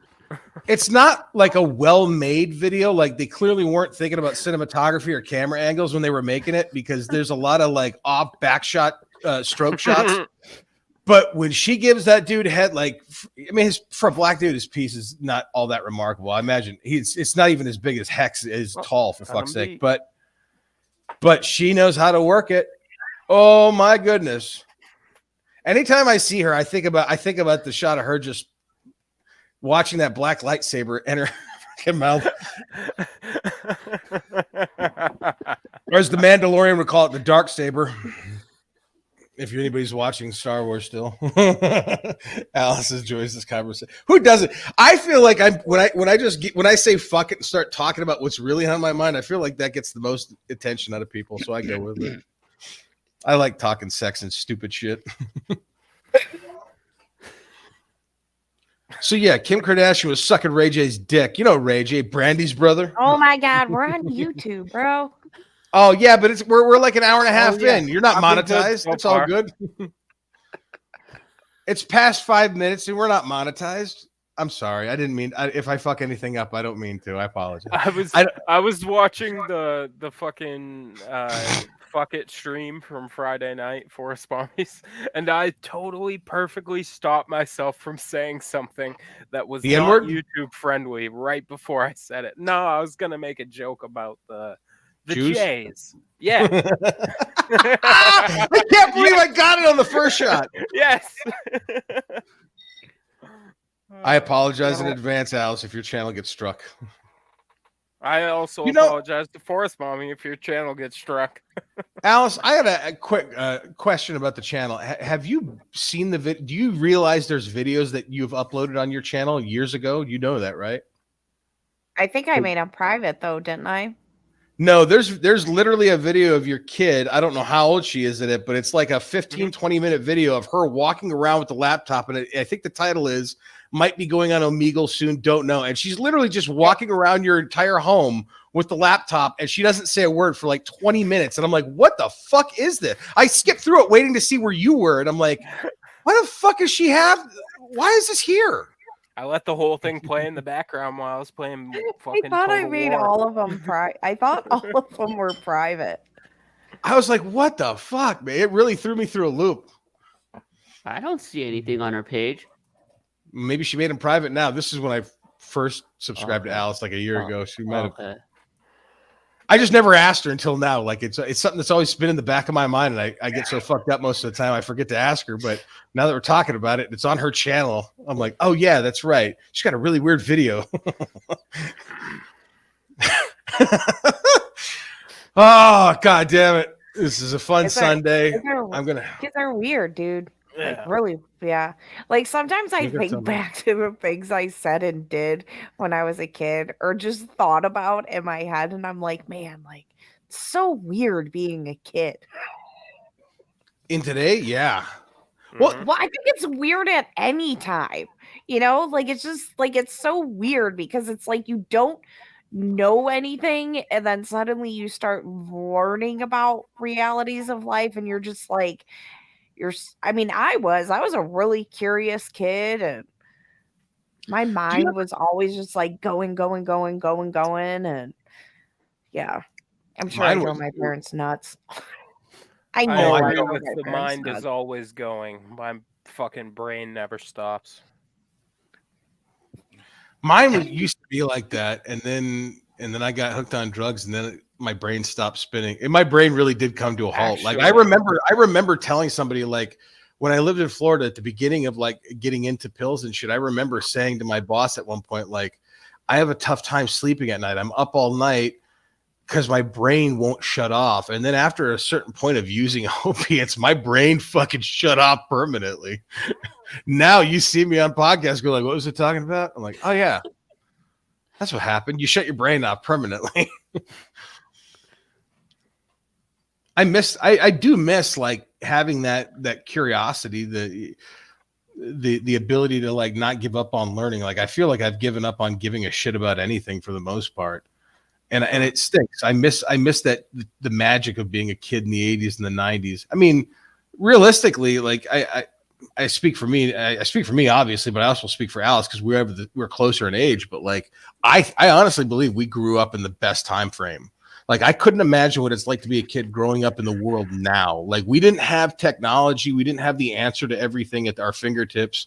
We literally had to rely on phone calls and seeing somebody in school to find out if we were going to make plans later on. Like, we didn't have text or email. Like, life really was so much simpler, which is crazy to say out loud, because we could literally at the lightning speed press a button and communicate with one another. But at the same time, it doesn't feel genuine. It doesn't feel the way it felt when we were kids. Like I remember my parents having a phone that hung on the wall of our kitchen and the wall of our basement. I had a basement bedroom at one point, and I remember just like wrapping the cord around my finger, talking for hours to my buddies, to girls that I was trying to like see their boobs, like. And your ear sweat, your ear would hurt so bad. Oh, and then your mom would get on the phone. You'd hear the click and be like, "I got to call your Aunt Mary. Get off the phone." And like, "God damn it, Mom, I'm talking to a girl. Stop." But now kids are like literally like, "Oh, want to see what that my mom would have to call." There you go. That's the world we live in now. Check it out. I don't need to spend an hour and a half talking to you on the phone, getting to know you. I'll just do that real quick, and you can get to the point. You know what I mean? Like, it's a fucking weird world that kids live in now. I don't get it. I don't like it. I don't approve of it. And at the same time, I love my friends' kids, like your kids and other friends that I have. Those kids are awesome. Like when you get to know somebody's kids, it's a different story. But kids in general fucking frustrate me, and I don't know. The world we live in now, it feels like they're feral. It feels like we're I don't know where I'm going with that. Hit your fucking bingo cards. It's my last beer of the night. No comment. Well, it's a completely different world. I think maybe if I live like somewhere out in the middle of the country somewhere, but I mean, I wouldn't want that. I mean, my family was here, and but yeah, I mean, it's definitely like it's so weird to me. I mean, I said it the other night on the stream, like people don't do stuff with their kids, and it's really, really weird to me. And when they do stuff with their sorry kids, to interrupt you, but I agree with you. I don't have any kids, but I see other people's kids, and like generally when I go out and see parents who have kids, they don't even spend time with them. They give them the iPad, and then they just waste their time on there. Yeah, it's true. Yeah, and it's weird to me. I'll see parents, especially like the vlogger moms, you know, and they get so like mad and irritated about taking their kids on vacation. And it's like, I mean, Doug knows me and Adam. We love taking our kids on vacation. We love going and doing that fun stuff with them. Like, yeah, let's go to amusement parks. Let's run around water parks together.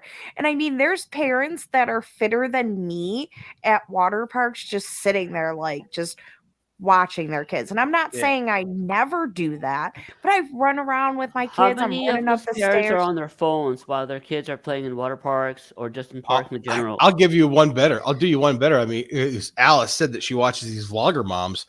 I have a habit of going. I'm not on Instagram a whole lot. I go on there like 2 or 3 times a week, usually to do shit for the show. What I like doing with Instagram in particular is going to the search button, the little magnifying glass, and you can type in people's names and shit. But when you click that search thing, it brings up like people's stories, like Instagram stories and their reels that they're making, which is like Instagram's version of TikTok. And for whatever reason, my algorithm is predominantly special needs people and who cook, like a lot of Down syndrome people who cook. Chef Adam Libby, shout out to Chef Adam Libby. He lives in fucking Maine, in St. Michael's neck of the woods. He just won an award for his cooking. I love it. I honestly do. What part but of the Maine? other, I couldn't tell you that right now, but he's fun to watch. Like lately he's been doing live streams on YouTube where he's been smoking ribs and meats like on a frozen lake with his sisters and shit. It's really cool. But the other thing that comes up in my Instagram search reels is vlogger moms. And I don't know why, but like there's a series, there's this woman, I can't think of their name. It's a family who literally live out of like one of these giant tour buses that you would see a band go in. They bought a tour. They started out in like a Winnebago, and then they got so much money from sponsorships and people on their TikToks and Instagrams that they were able to afford to get a big tour bus that has bathrooms and beds and TVs and kitchens and shit. And like this mom is like I can't think of their name, but she's a punk rock mom with like a pink mohawk and a shaved head, and her kids are homeschooled, and their entire life is on TikTok, Instagram, Twitter. I don't think Twitter, but Instagram and TikTok for sure. And every day you see the workings that, like, she interviews her kids as they're being homeschooled, and like, what did you learn today? What did you think about personally today? And she's like, this is the new bus we're getting. We're going across the country. It's literally a family that just travels across the country, videotapes their lives, and lives off of that. And part of me is like, this is insane to watch these people grow as a channel and grow as a family and grow in terms of financial. Joke's on you. It was better with the lights off. But at the same time, I wonder in my mind, like, what is it like for the kids who don't really have a say in this? Like, their lives are being lived in front of an audience, like the Truman Show. That sticks in my mind. Like, I'm sure at some point it must feel fun that you have this freedom where, like, yeah, we're in a different state, a different town every day. Our parents do crazy shit. We live our lives online, but like, that's the same life that Corey Feldman is now, like, talks about. Like, I wish I had parents who gave a shit about me. Like, being a child actor wasn't the life. It's not a life for anybody. And it feels like the new example is living on Instagram and TikTok and making your kids the star and profiting off of your kid. Like, it's I don't know. It's weird. Like, it makes me happy that I don't have kids as a responsibility, but it really does fuck with my head when I'm like, what do they think? What do the kids think? And what are they going to be like 5-10 years from now when they have their own channel? Are they going to have like a snap and do a Bud Court where they're like, yeah, I spent the last 20 years on tour bus. My mom's put my face everywhere. It's okay. Oh, like, they're probably going to get bullied when they get older. Yeah. There was just recently a girl came out, and I guess she's like 17. Randy. And she's pretty much grown up on social media. You know, her parents, she went viral one time when she was little, and her parents have been making money off of her the whole time. And she said once she's 18, she's going to move out and she's going to speak out against it. And I feel the same way.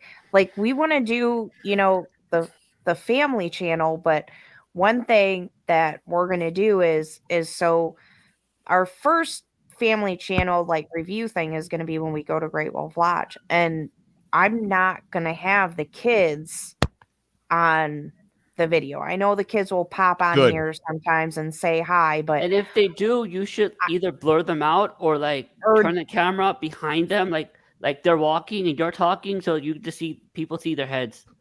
Yeah, I was also thinking like some things like I can film them from the back. Like, I think we talked about that because like even Scar brought that up. She's like, well, we can do some like shots from behind, so it's just like us running up to something.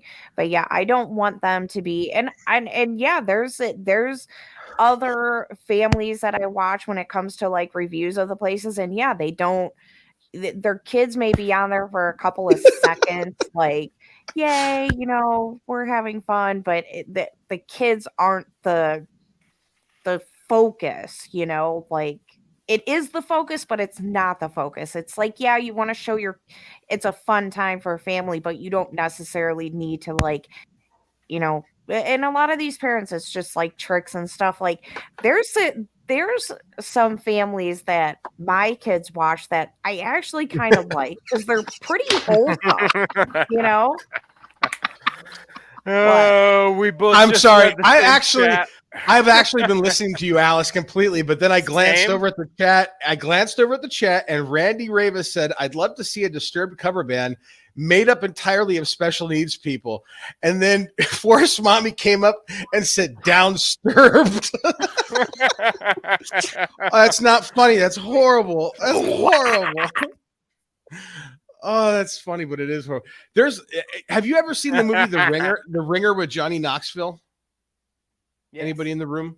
Nope. See, it might be. What was with Jerry Springer? No. The Ringer. No, that's Ringmaster. I saw that in the theater when I worked at the theater. That's Ringmaster. The Ringer is a movie made by the guys who made Dumb and Dumber, and There's Something About Mary, and it's called The Ringer with Johnny Knoxville, and it's about a guy, Johnny Knoxville and Brian Cox, and it's about a guy whose uncle has to settle a bet with some gangsters, if I'm not mistaken, and he gets Johnny Knoxville, his nephew, to pretend to be special needs and enter the Special Olympics so he could bet on it and cheat the system. He's like, you could beat these. Okay. I've never seen it, but okay. Yeah. there in that movie, there's a band that one of the kids in the movie, like a kid with Down syndrome, is listening to this band, and it's a real band in real life called the Kids of Whitney High. And I don't know why that popped into my head when Randy said the Disturbed cover band, but like the Kids of Whitney High is like a real band of special needs kids, and they're actually really entertaining. Like they're fun pop songs. The people who made The Ringer also have a new movie coming out I don't know if it's this month or next month, called Champions with Woody Harrelson. And it's kind of like a realistic version of The Ringer, not of The Ringer, but it's about a guy who has to coach a special needs team of basketball players. And it's unlike The Ringer, it actually has special needs people in the roles of the player. That's the problem with The Ringer. Like there's 2 or 3 people who have like actual special needs. The rest of it is actors pretending to be retarded. Like Brent Stiller playing Simple Jack. I shouldn't have said the R word. I'm trying to be a better man. God damn it. Michelob Ultra, you fucking devil. Is that on your bingo card? That's on. I don't know. Ask the fucking ding dong when he comes back. Saint, where are you at? He's the one who's building the fucking thing. I can't wait to clip this shit. All right, I'm heading to bed. Have a good night. And 80% of this chat will be blocked since I'm leaving. I love you, Paul. Have a good night. I'm about to leave also. Okay, it's okay. Okay, so I'll let you guys know. I've got this. I could keep going. I have no problem going, but if Alice wants to keep going, I'll keep going. But otherwise, I'll just finish this quietly. Well, I just want to say thank you, Alice, for inviting me on your show. I'm so happy you came on. I'll definitely like to come on more. So I'm gonna try to start streaming more and doing more content. Amit's going to be our guest on Sibling Revelry a week from this coming Saturday. This week, and you guys are going to do an after hours show too. Yep, every week now. That's the new thing. We're gonna basically, the way that we were doing the show before is we would do the news, the TV, the entertainment, and the top 3, and then the recommendations and the final thoughts, and then we would go into shooting the shit, where we would just kind of go on and on until we gassed out. Now that's kind of ended, where like the gassing out part is the after hours, and it's a good idea. It was Paul's idea, like to give something to the people who are subscribing on Locals. And I'm looking forward to having you on. I love talking to you, dude. I love you. I'm happy that you're part of this whole new world that I'm a part of. So I'm very glad to find all you guys. You guys are all awesome. Force Mommy and Paul, you guys are all awesome ass people. Paul's okay. I feel like I met like you guys were better than the people who I had like first started podcasting with. All those people I don't even talk to anymore. I'm not gonna name any names because they don't watch the show. And I like to keep them. I don't want to bring their name out. But you're a better person. But yeah, I don't stay in contact with them anymore, even if it's on Instagram. Like I moved on. I felt like I found better people who I can make jokes with, who are like actual like funny. Because some of those people I met were kind of serious. They were conspiracy theorists, but they were very serious. They don't know how to make jokes. You can take things seriously and still laugh and enjoy life at the same time. I tell Adam all the time, one of the reasons I hate that I laugh and giggle so much on streams is I was like, I feel like, people don't take me now. Don't get me wrong. When it's time for business, it's time for business, and I won't fuck around. But like I laugh and giggle a lot, but I'm like, dude, like, I don't know. I've just seen like a lot of shit stuff in life, and my parents laugh through a lot of hard things. So I'm laugh when you can, because there's going to be a lot of times where you're crying. So laugh when you can. I've gone through a lot of shit in my life as well, medical wise. Yeah. Yeah. So it's like, enjoy life and laugh. Everything doesn't always have to be so serious all the time. That's my opinion. Because I know he's never going to watch it, so I don't give a shit. But I'm not gonna say his name. But I did another podcast in between the two the one I'm doing now and the one that Paul and I started doing, and I enjoyed doing it. But I did it with a guy who's one of my best friends, and I'm not talking shit, but like our friendship like ended.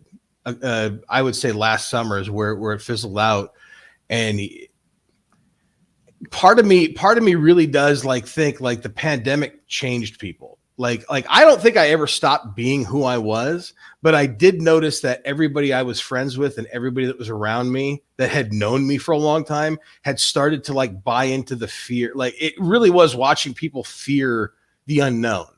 And maybe it is the one positive to being an addict and a fucking junkie, but like when you realize that you're going to die, nothing really fucking seems all that important. The stuff that obviously children are important, not hitting women, like the main things that we can agree on.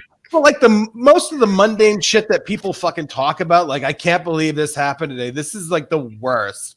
Like most of that shit, it's just material shit that you fucking think is important and it's not important. And it really felt like the person I was doing that podcast with started to buy into the fear. And I don't blame him at all. I understand it wholeheartedly. When the situation that person was in,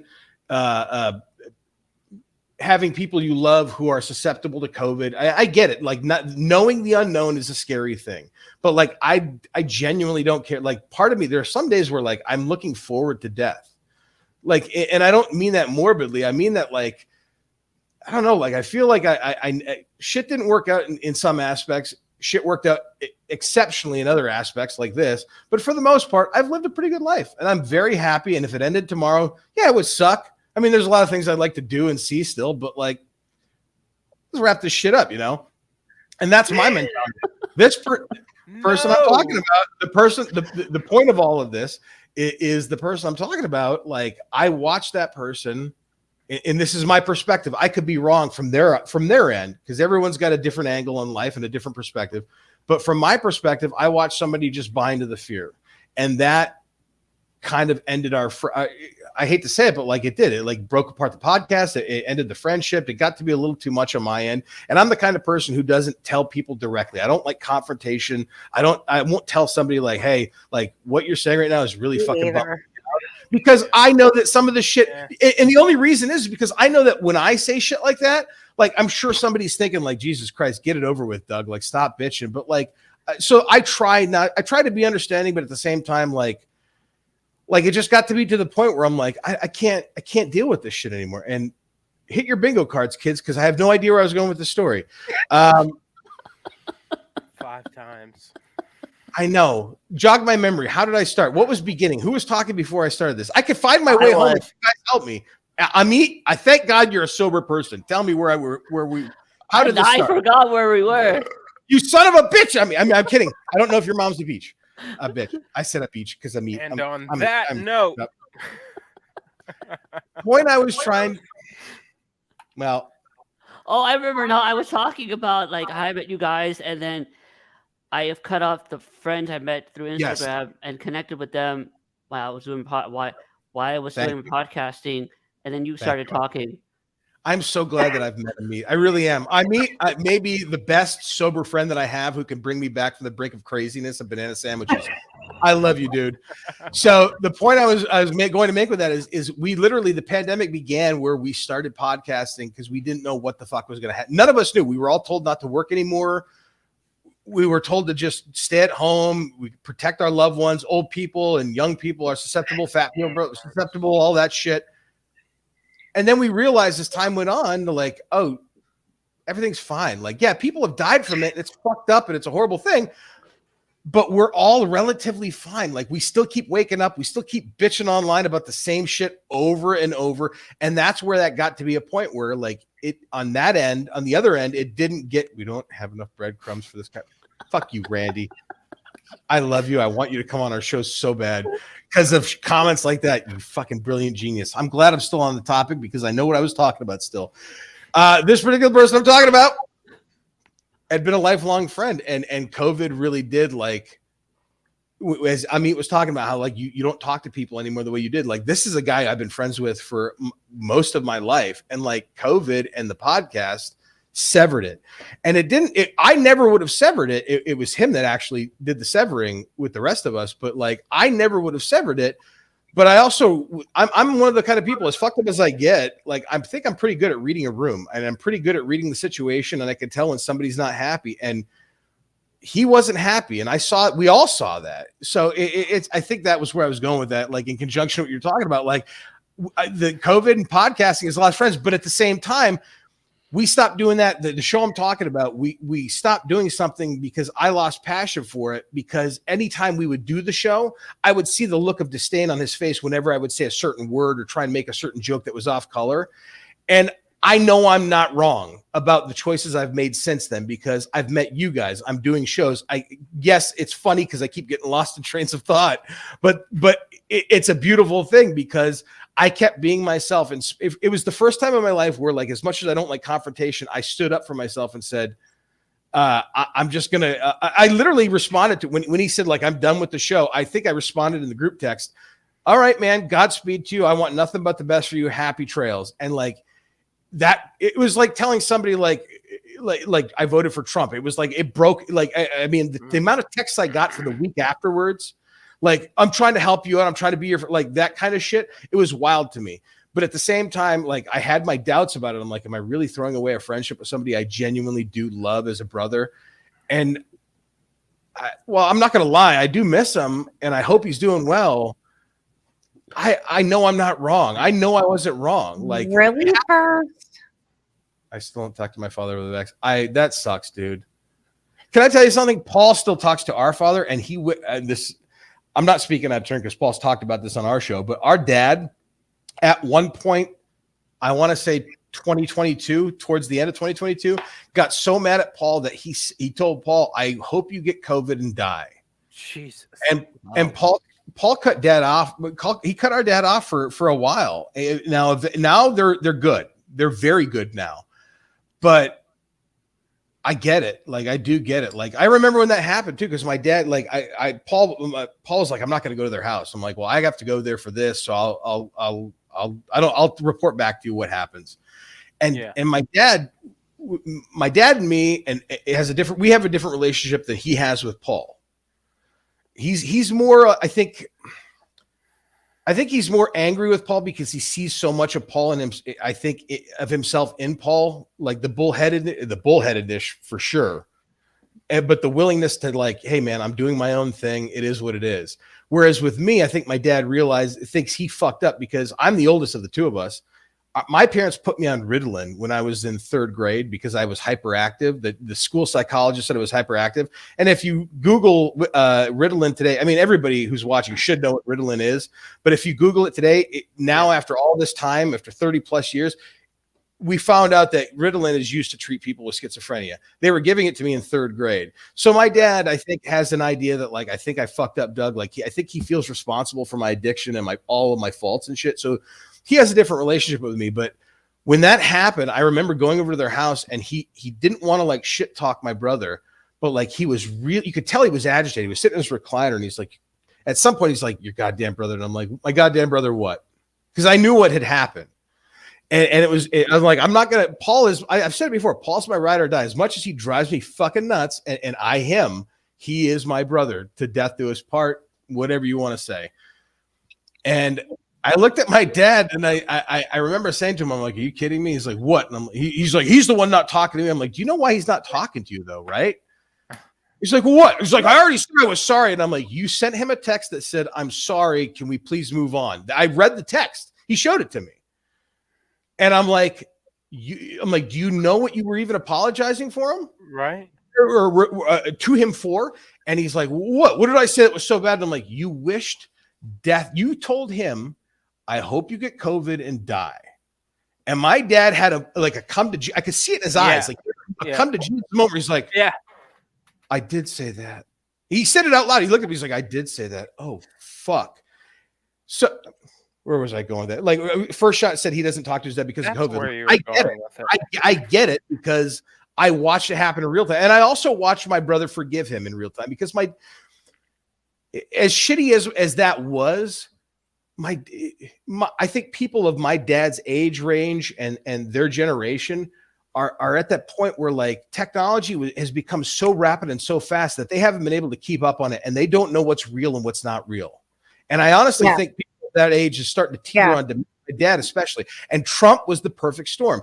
sitting glued to CNN for the entire pandemic, sitting on your TV, glued to CNN and MSNBC. I was thinking about this today. It's funny that you asked to go live, but I remember when I first moved back in 2017, I was living with my mom and dad for the first 3 or 4 months. And my dad's life at that time was I would wake up in the morning and he'd be in his recliner eating breakfast, watching CNN. And my dad would be like, "They're going to get him. They're going to get him." And I'm like, "What's going on?" I'm like wiping the crap out of my eyes. He's like, "You got these Russian people that Trump was working with. His organization was working. The Justice Department's got it. They're going to flip. He's done. He's done." A year and a half after that, I remember SNL having a sketch where like, "We got this new information on Trump. We're going to get him." And Kenan Thompson going, "Ain't nothing going to happen." That was the whole sketch. He kept saying, "Ain't nothing going to happen." Like, "We got this on Trump. Ain't nothing going to happen." And I watched a guy like, "They're going to get Trump. They're going to," and 3 years go by and like literally nothing happened. And still nobody from that hateful perspective at that time is willing to say, "I was wrong. And I fucked up." I mean, I really don't know where I was going with that in the grand scheme of this conversation, but I think the point I was trying to make was like, I have yet to see people admit, like, yeah, we might have fucked up. Like sorry to interrupt you. Your point you're trying to make is talk to your parents regardless of the bullshit that's been going on for the last 3 years. Thank you. Exactly. Like first, I'm sure your dad is very much like my dad, and I'm sorry. But I will say this: if you have good memories of your dad, in spite of the bad memories over the last 4 to 5 years, cling on to the good memories. Like I could tell you how much my dad, like I genuinely thought my dad went crazy and lost his mind. But he's actually become a better person over the last year. He got he came out of retirement, got a job, like the best job. You know what? It's gotta be really, really hard for older people to take it. This new age of all that, because my dad had a natural distrust in government, journalism. My dad would say, watch every different news station and maybe somewhere you'll find the truth. My dad was always encouraging research. But I think even for people like my dad, it was really hard to take that so much of it was bullshit. I you know what I mean? Like one of the things that pissed me off was, man, I remember growing up and learning about Abraham Lincoln and Martin Luther King, because I remember even when I was young, I was very much like liberty and freedom. Like people should be able to make their own choices for their lives as long as they don't hurt other people. Like that was a very basic thing that I understood even really young. And now I look back and I'm like, I look at the stuff. Same to you guys. Good night to Alice. Good night. Have a good night, Ami. I'll see you next time. Nice to meet you, Michael. Nice to meet you as well. I'll see you on social media. See ya. Bye. Have a good night, brother. But I remember like thinking like these were great people in our history that stood for rights. And then like I started learning more about Abraham Lincoln, and I'm like, well, God. You want to talk about learning about people?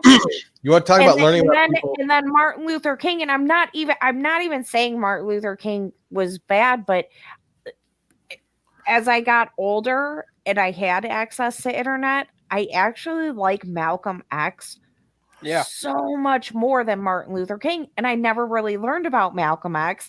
And the reason I know about Malcolm X is because one day I was sitting there watching a documentary about civil rights, and I'm like, why did I learn a lot about Malcolm X in school? And I just went and looked him up.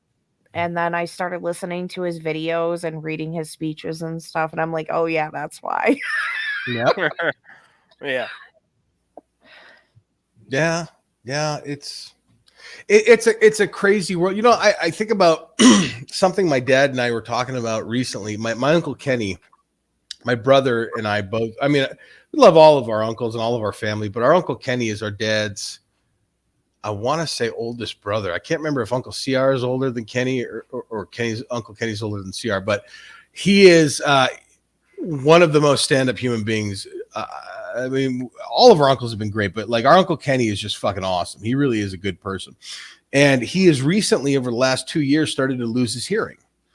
And Paul and I went over to their house, to our uncle and auntie's house, to have coffee with them one day. And I remember talking to my dad about the meeting, and I'm like, it was the first time I realized he had a major hearing problem, because we started having a conversation with our aunt, and our aunt started getting louder as she was talking. And at some point, our Uncle Kenny looked over. He's like, I can't hear what you guys are talking about. He said it really loud. And she's like, we're talking about this. We're saying this, blah, blah, blah. And he just went, okay. And over the next 20 minutes, I just sat back and I kept going from her to him. And I was observing him like privately. And he quietly just kind of withdrew from all of us and just sat down on the couch and started watching TV. And I was telling my dad, I'm like, I can't imagine what it's like to live your entire life. You get to this point where you're very close to the end, and you can't understand the world around you. You can't hear anymore. You don't feel like you're a part of the conversation. I literally watched my uncle devolve from a group of people because he couldn't hear what was going on. I'm like, it broke my fucking heart.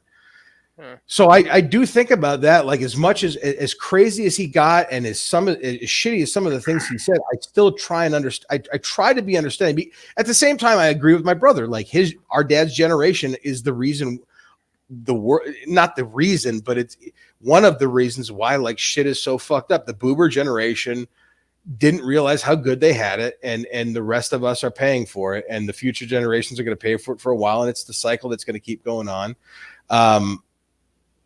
But, check your bingo cards. I'm done. I'm toast. I forgot what I was. On that note, we're going to land this plane. Oh, you sound like Paul now. I know. You're just way prettier and nicer, and you don't cut me off, and you let me speak. Despite how stupid I am. All right. Thank you, everybody, for watching. Have a good night. Enjoy your Sunday.